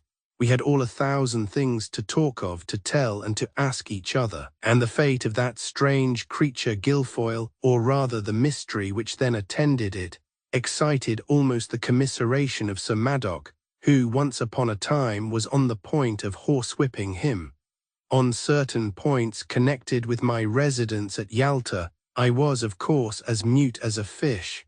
Of Caradoc he spoke with genuine sorrow, the more so, as he was the last of an old Welsh line. "Poor fellow," said he, "Phil was a man of whom we may say that which was averred of Colonel Mountain, of the Cameronians, that though he were cut into 20 pieces, yet every piece would be a gentleman." Over our cigars I told Sir Madoc all that had passed between Winifred and me, and begged his approbation. And I have no words to express how enthusiastic the large-hearted and jolly old man became, how rejoiced, and how often he shook my hand, assuring me that he had ever loved me quite as much as if I had been a son of his own, that his Winnie was one of the best girls in all Wales, true as steel, and one who, when she loved, did so for ever. "I thank heaven," he added, "you didn't get that slippery eel, my Lady Aberconway." "So do I now, Sir Madoc," was my earnest response. But I had not yet seen quite the last of Estelle Cressingham. Of her Winifred must at times have been keenly and bitterly jealous, yet she was too gentle, too ladylike and enduring to permit such an emotion to be visible to others. Chapter 61.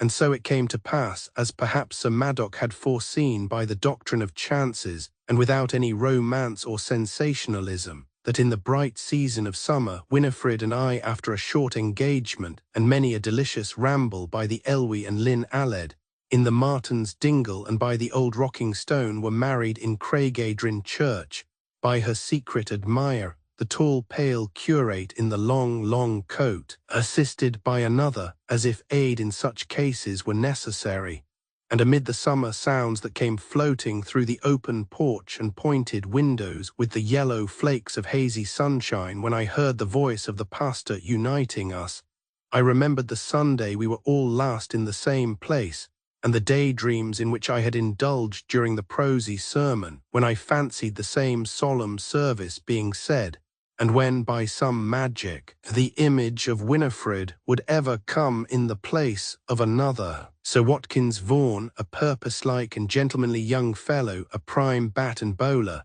a good shot and good horseman, a thorough Englishman and lover of all field sports, and who acted as my groomsman, was so intent on looking at Dora radiant in white crepe and tulle as one of her sister's bridesmaids that he made, as he said, a regular mull of drawing off my glove, an office which I could not have done for myself.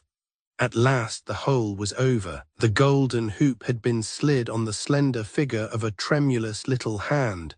We were made one till death do us part, and after the usual kisses and congratulations, came forth into the glorious sunshine, while overhead the marriage chimes rang merrily in the old square tower which Jorwath ap David Lloyd had founded in honour of St. David 500 years ago. Then came the cheers in the churchyard, cheers that might wake the dead below the green turf, the guttural Celtic voices of the tenants and peasantry, the general jollity, with much twangle-dangling of harps borne by certain itinerant and tipsy bards, attracted thither by the coin and the well-known Cymric proclivities of Sir Madoc, and loud on all hands were praises of the beauty of the Briodasfach Welsh euphony for bride, with prayers for her future happiness. As we drove away to luncheon, all the household held high festival.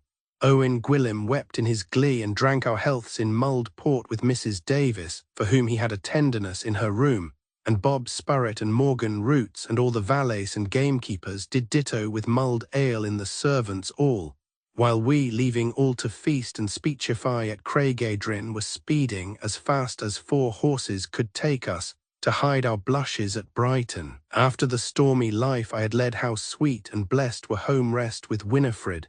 No tempests of thought, of pique or jealousy, of disappointment or bitterness agitated me now. It was all like first love, and calmly as the summer gloaming among the mountains, the joyous time glided away with us.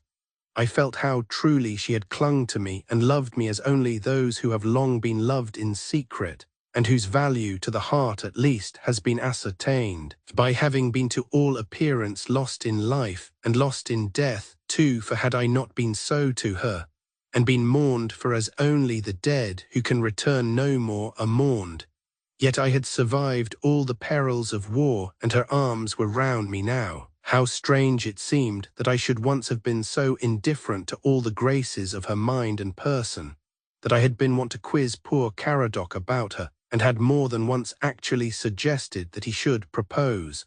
And so, when I looked into her tender and loving eyes, I recalled her words on that day when, on a time that seemed so long ago, we had a ramble by the rocking stone, and when she said, "The eye may be pleased, the vanity flattered, and ambition excited by a woman of beauty, especially if she is one of rank, yet the heart may be won by one her inferior.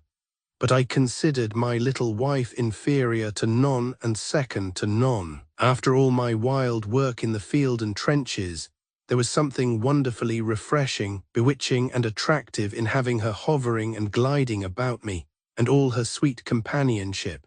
And it was so delightful and novel to have those quick and white and fairy-like fingers to adjust one's necktie, to settle one's collar, and give, perhaps, just a finishing touch with a carved ivory brush to the back parting of one's hair. It had seemed odd to me at first, those bracelets, tiny rings and hairpins at times on my toilet table, and equally odd to her my collars, ties, studs and razors sometimes left on hers, and we were laughing and chatting merrily of this community in matters one lovely morning at Brighton, when the sun was shining on the sea that was dotted by 1,000 pleasure boats, and was all rippling in golden light from the snow-white cliffs of Beaky Head to Selsey Bill, and while the merry voices of children came pleasantly on the warm air from the Marine Parade, as we were seated at breakfast with the hotel windows open. Winifred was looking as only a young bride in her first bloom can look. She was more radiant than she had ever seemed even at Craigedrin, and through the frills of her morning dress, a marvel of white lace and millinery, her slender throat and delicate arms without necklet or bracelet were seen to perfection, and I thought she never seemed so charming as she sat smiling at me over the silver urn. Thus one quite forgot the fragrant coffee, the French rolls that lay cosily hidden in the damask napkin, the dainty fresh eggs, the game pie, the ham done up in Madeira, And as for the well-aired morning papers, they were never thought of at all. On the morning in question, my valet, Lance Corporal Mulligan, entered the room with our letters on a salver. I had picked up the poor fellow by the merest chance one night at the Brighton Theatre, where he had been receiving, as a super and sham soldier in a suit of tin armour, 1 shilling per night, exactly what he got from Her Majesty's most liberal government for risking his life night and day as a real one. And so, minus an eye, he had beat a Ken himself, after fighting at Ulmer and storming the Redan, to figuring at the Battle of Bosworth and marching to Dunsinane. So he came to me gladly, while his biddy and a chubby Pat, born under canvas among the tents of the Connaught Rangers, were snugly located in one of the gate lodges at Craigydrin. Erect as a pike, he marched up to the table and laid the letters before Winnie, all save one, which he handed to me. It was oblong, official, and inscribed on Her Majesty's service, words at the sight of which his solitary eye brightened, while he regarded them with respect as an Osmanli might the cipher of the Sultan. And then he stood at attention, lingering by, napkin in hand, to hear what the contents were.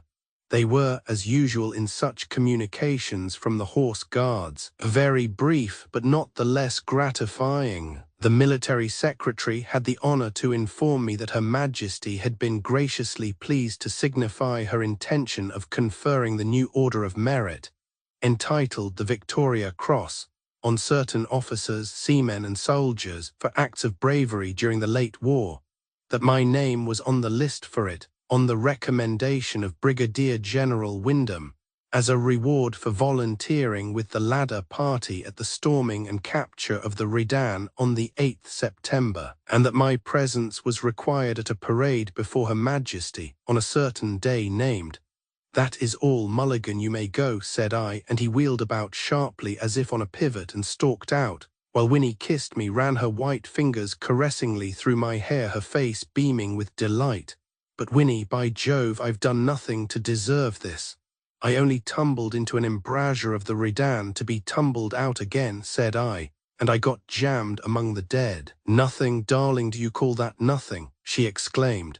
"Oh, this is indeed delightful, a real decoration. How proud I am of you. And yet I am loth to leave Brighton for town. We are so happy here, we have been so jolly, Harry. But Winnie, we shall return. We have done the pier, the parade, and the pavilion again and again. Have you wearied? When with you, and I with you, Harry. But I am so happy that I fear at times such happiness cannot last. Town will be a pleasant change for a time, and then the spectacle in the park will be most brilliant, and all the world of fashion will be there. And one, perhaps, whom I don't wish to see," said she, pouting. "One who, Lady Aberconway, will be there, no doubt," she replied with a little nervous laugh. "What of that in the world of London? And what now is the Marchioness of Aberconway or anything else to me, Winnie, darling? Nothing now, of course, but what? I cannot forget that she has been something to you." "Never what you are now," said I, clasping her to my breast with one arm and kissing her on the eyes and hair. "You pet me too much, Harry, and I fear will quite spoil me," said she, laughing merrily again.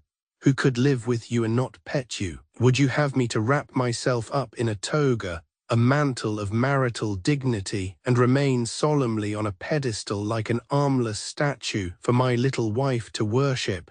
But there was something in one of your letters that made you laugh. It is from Dora, and her news is that she has accepted Vaughan. I am so glad to hear it.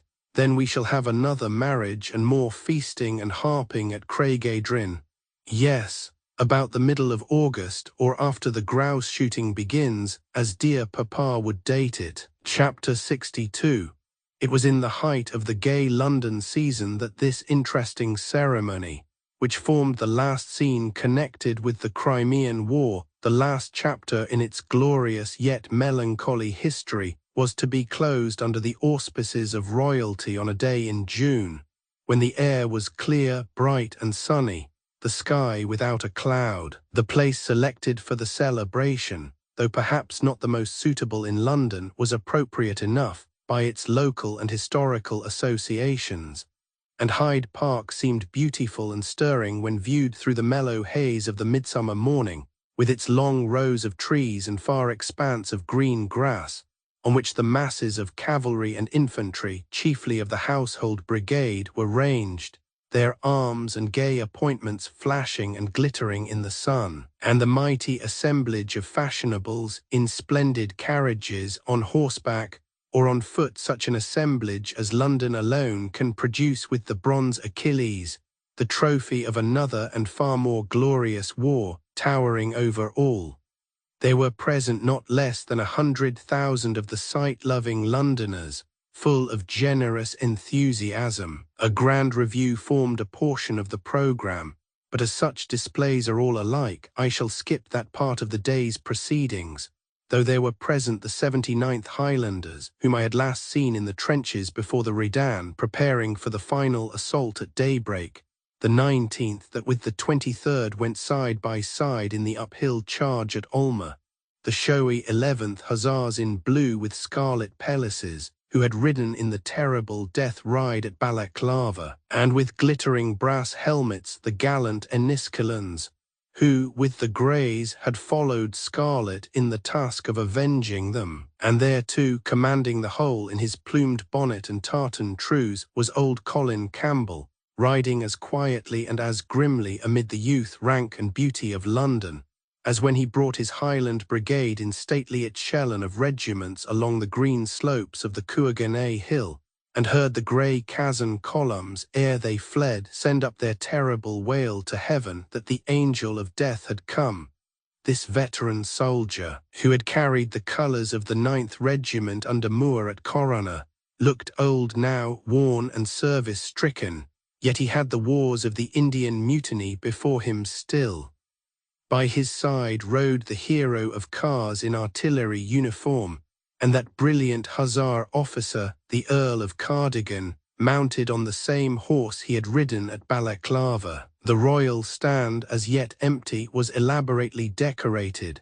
Gilded chairs of state were placed within it, and in front, covered with scarlet cloth, was a table whereon lay 62 of those black crosses, cast from Russian cannon, rude in design but named after Her Majesty, and inscribed for valour, 62 being the number who on that day were to receive them. We, the observed of all observers, had not as yet fallen in, so I lingered near the stand where Winifred, Dora and Gwenny Vaughan and many other ladies were seated, and seeking by the aid of parasol and fan to shield themselves from the heat of the sun, and using their lorgnettes freely in looking for friends among the crowd, and in watching the proceedings, chatting and laughing gaily the while with all the freedom of happy and heedless girls, for the troops were standing at ease, and Her Majesty had not yet come. Winifred was looking charming in her bridal bonnet, charming amid the loveliest women in the world, and they were there by thousands, for she had the beauty of perfect goodness and of the purest and gentlest attributes of womankind, for she was an artless and generous creature, too simpler-minded at times, even in this cold-blooded and well-bred age, to have the power of concealing her emotions. I wore my old and faded red coat of the Welsh Fusiliers for the last time, and though there was something sad in the conviction that it was so, I never felt so proud of it, or of my looped-up sleeve as on that day in Hyde Park.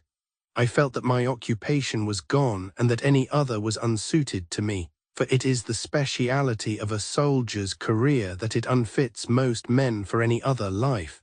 They cannot throw off the old habitudes. They cannot turn from the noisy stir of war to the tame quiet of everyday life.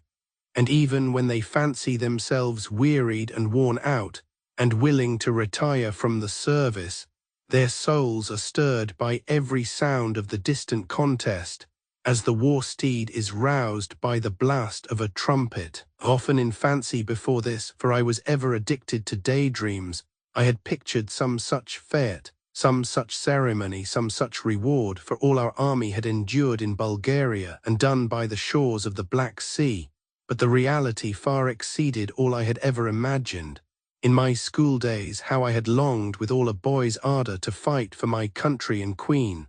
Well, I had fought not for either, certainly, but for the lazy, wretched, and contemptible Turks, and her royal hand was about to reward me by placing an order on my breast. The longing, the wild desire to achieve, to do something great or grand or dashing had ever since those schoolboy days been mine. Now that mysterious something was achieved, and I was about to be made a VC before that vast multitude, and more than all, beneath the soft, kind eyes of one who loved me more than all the world. Who the deuce is that handsome woman on whom, I fail to catch the name, of ours is so devilish spoony? I heard one tall plunger in a marvelously new panoply lisp to another as he checked his beautiful black horse for a moment in passing. "What can it be possible you don't know? It is the talk of all town," replied the other, laughing and in a low tone. "She is Lady Aberconway, old Potterslay's wife. A more ill-mated pair don't exist in Europe, by Jove. So she has found consolation, rather." And the two glittering warriors with black boots, shining breastplates and fly-away whiskers winked to each other knowingly and separated. I looked in the direction they had indicated. Close by me, an officer of the Oxford Blues, with his horse reined in close to the stand, was engaged in a conversation, by turns gay and animated or low and confidential, with Estelle. She was seated near her mother, Lady Naseby, who looked as impassible and passionless as ever, with her cold and imperious dignity of face and manner, and her odious white shock, now somewhat aged and wheezy, in her lap. Love, it is said, is hard as any snake to kill. Perhaps so, but I could regard her daughter now without any special throb of my pulse or thrill in my heart. Still, I could not but confess that her high class of beauty, in style, polish, and finish, was wonderful, and when in repose, cold and aristocratic to a degree. She had achieved already that which has been justly described as that queenly standard women so often attain after marriage, while losing none of their early charms, unless I except a little heartless flippancy of manner in the conversation, which, as I was pressed near her by the crowd, I was compelled to overhear. Her toilette was as perfect as lace, tulle, and flowers could make it.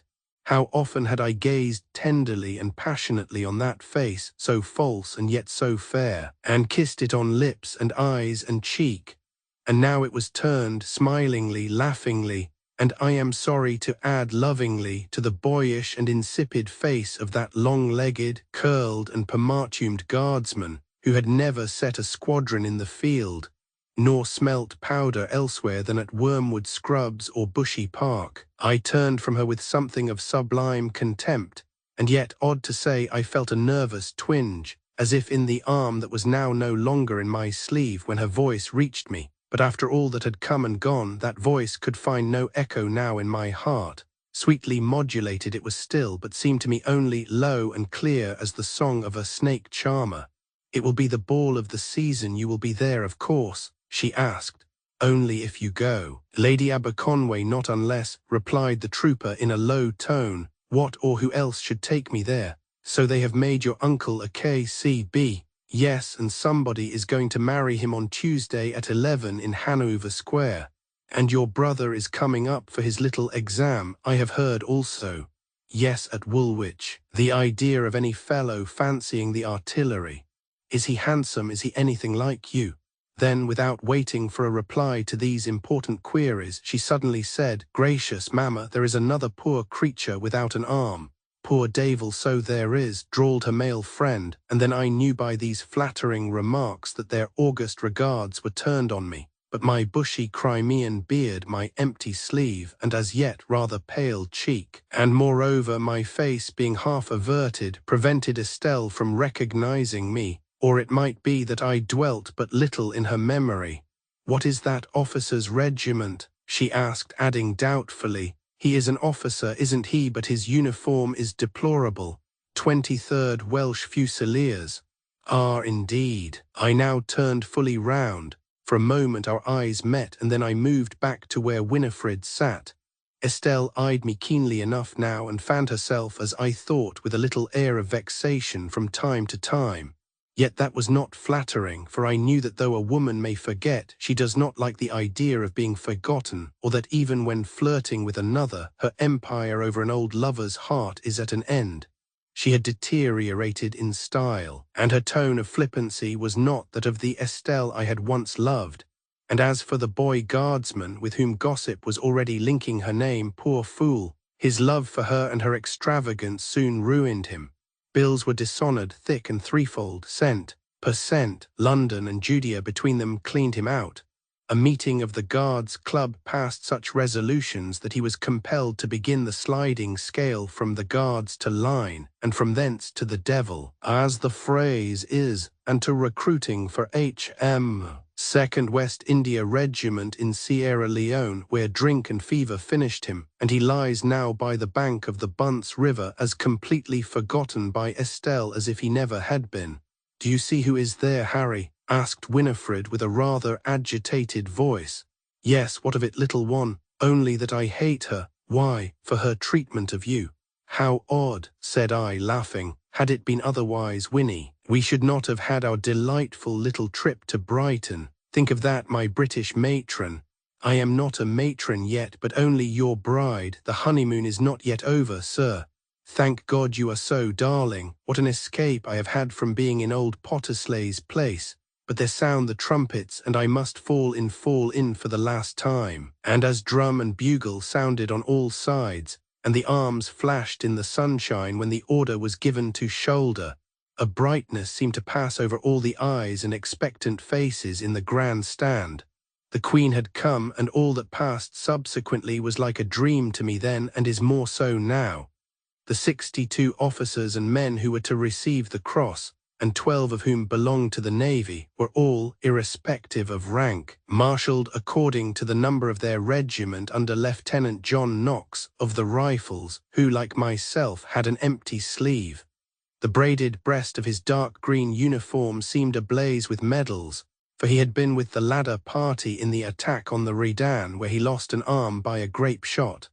There were but 2 officers of the 23rd to win the decoration, and we were posted between 2 privates of the 19th and 2 of the 34th. But all passed the royal stand in single file. I had never seen the Queen hitherto, and suddenly I found myself before her, a smiling-faced, graceful, though stout little lady in a low hat, adorned with a beautiful plume, and wearing a scarlet tunic and blue skirt. And I certainly felt my heart vibrate, as with her own hands she pinned the decoration on my breast, vibrate with a flush of pride and joy only to be felt at such a time and at such a ceremony. And yet amid it all I thought of the dear little wife who, with her eyes dim with tears of happiness, was watching me. I then passed on, giving place to a lame private of the 34th Foot, the Prince Consort saluting each recipient as they passed him, many slowly, painfully, and with difficulty. For some poor maimed and haggard-faced fellows were hobbling on sticks and crutches, and some, like the gallant Sir Thomas Trowbridge, who had lost both legs, were wheeled to the very feet of the Queen in bath chairs. At last all was over, this closing episode of our war in the Crimea, and as we drove from the crowded park to get the train for Brighton, the honeymoon was not yet finished.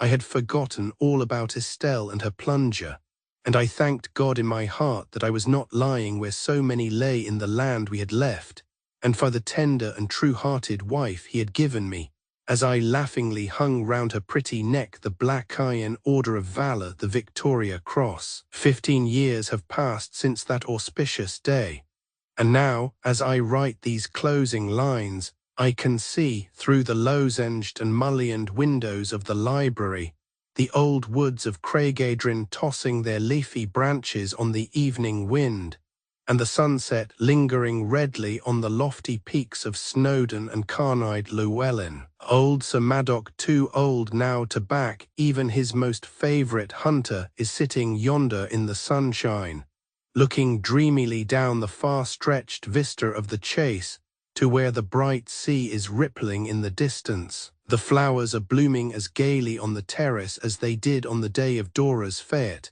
and she has long been Aunt Vaughan, for at Craigedrin there are little ones now, a violet-eyed Winifred who scampers through the park on a Welsh pony, a dark-haired Madok who can almost handle a gun, and a golden-curled Harry to run after the tossing leaves, to shout to the deer and hare as they lurk among the fern, to seek for birds' nests among the shrubbery, to grab at the goldfish in the fountain with his fat little fists, to clamber about Sir Madok's chair and knees, to ride on the backs of Owen Gwilym and old Corporal Mulligan, and in whom we see Mamma's eyes, Papa's expression, nods, winks and blinks and so forth, all so exactly reproduced and blended that our best friends don't know which of us he most resembles.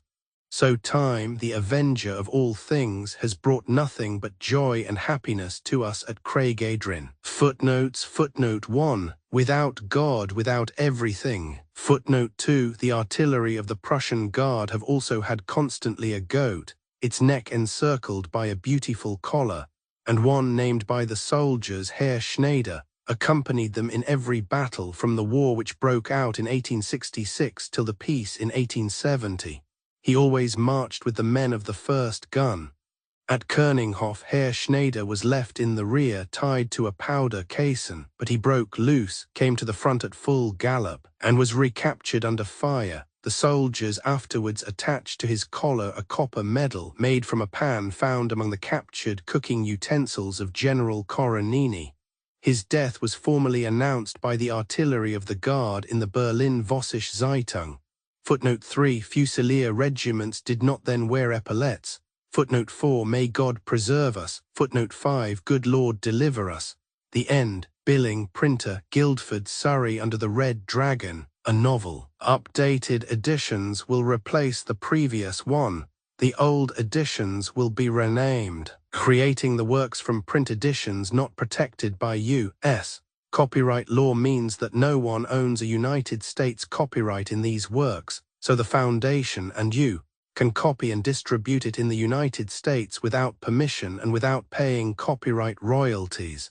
Special rules set forth in the general terms of use part of this license apply to copying and distributing project and may not be used if you charge for an e-book, except by following the terms of the trademark license, including paying royalties for use copies of this e-book. Complying with the trademark license is very easy.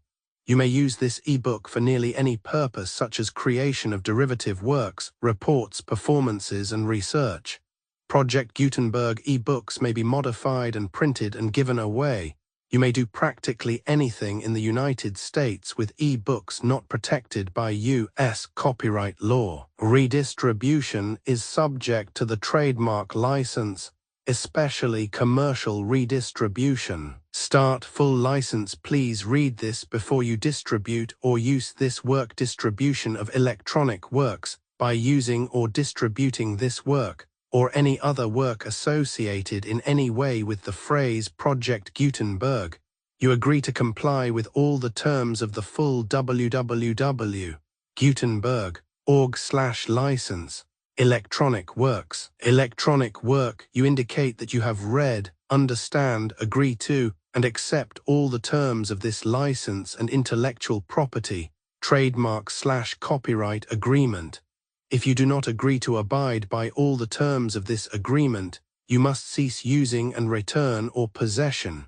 If you paid a fee for obtaining a copy of or access to by the terms of this agreement, you may obtain a refund from the person or entity to whom you paid the fee as set forth in paragraph 1. E.8. Used on or associated in any way with an electronic work by people who agree to be bound by the terms of this agreement.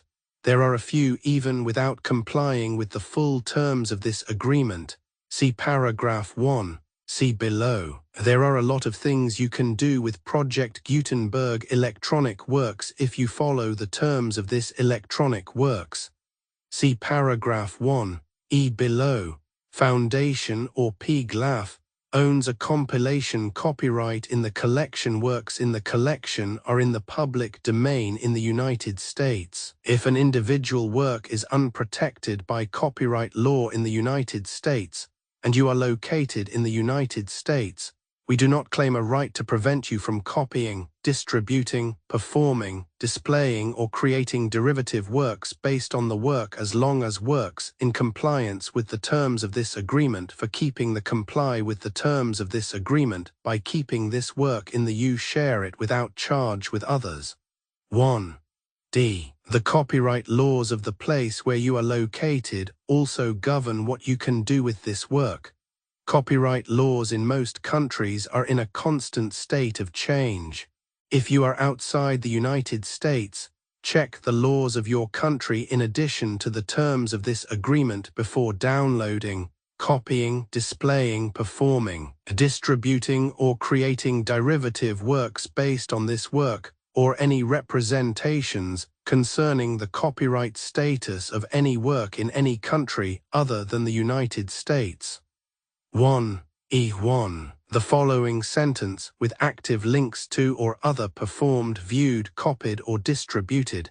This e-book is for the use of anyone anywhere in the United States and most other parts of the world at no cost and with almost no restrictions whatsoever. You may copy it, give it away, or reuse it under the terms at www.gutenberg.org. If you are not located in the United States, you will have to check the laws of the country where you are located before using this e-book. Derived from texts not protected by U.S.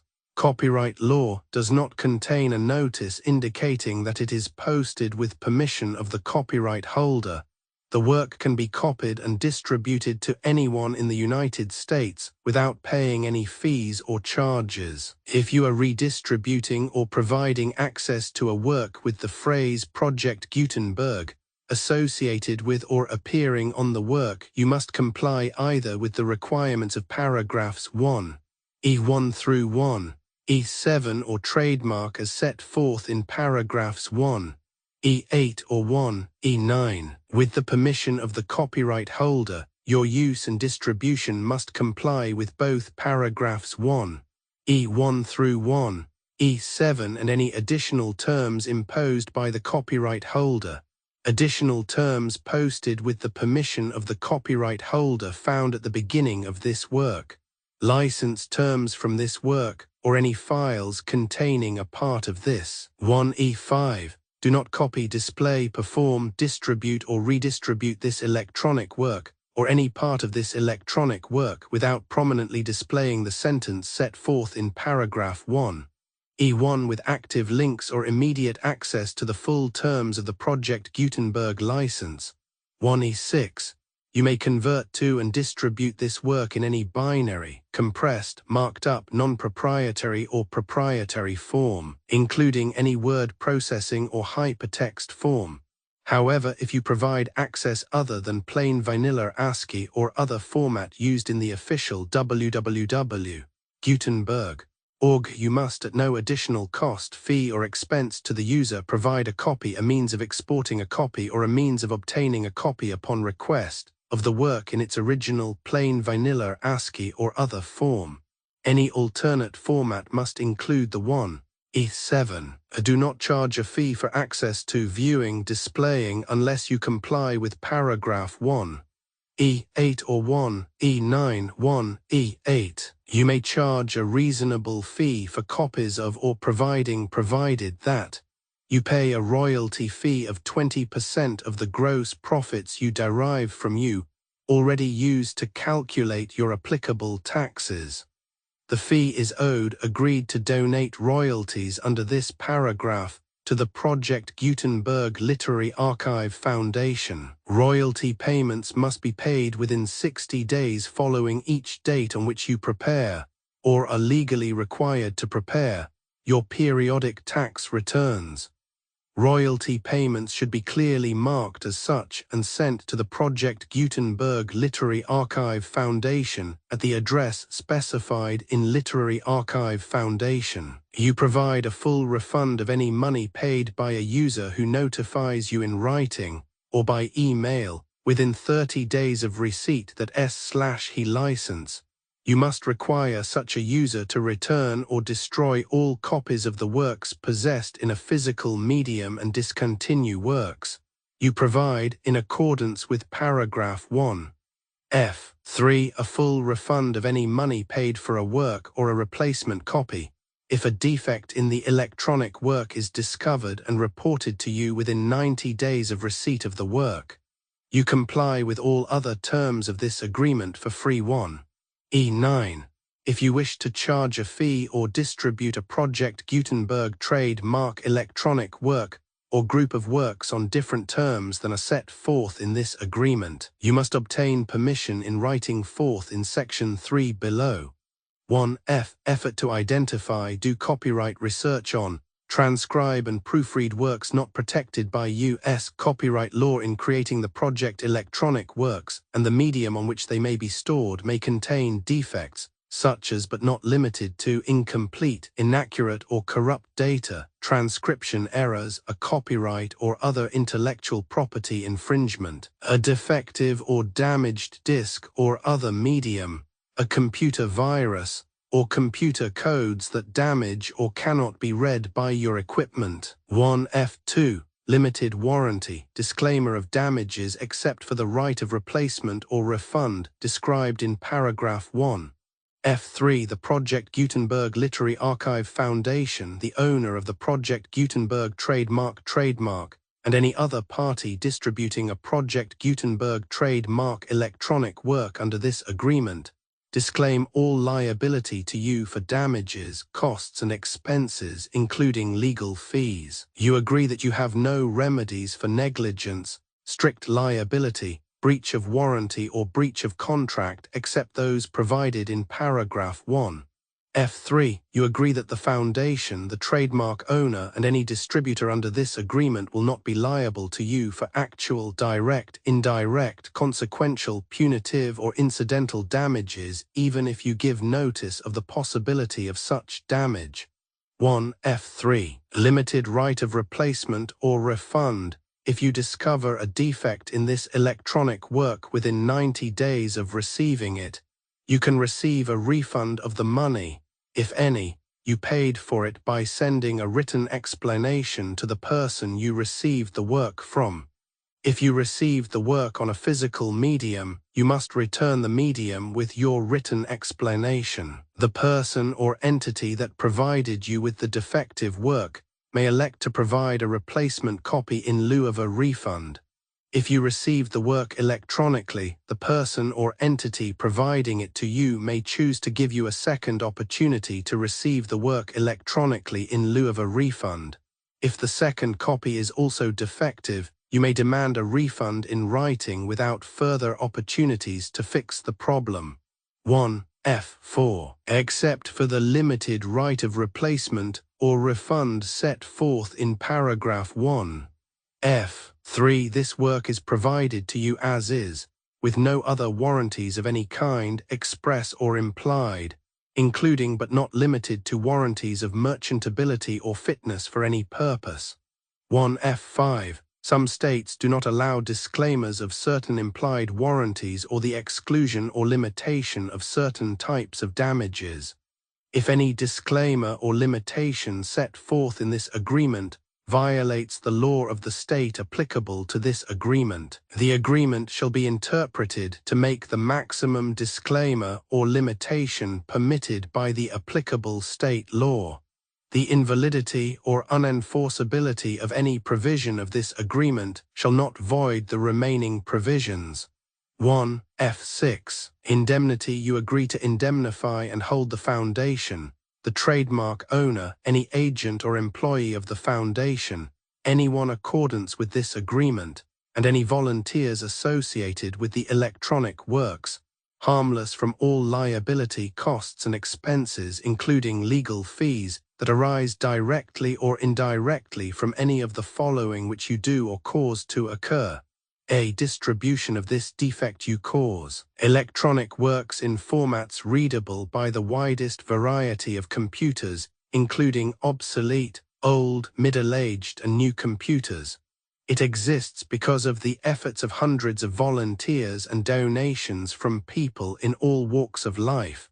Volunteers and financial support to provide volunteers with the remain freely available for generations to come.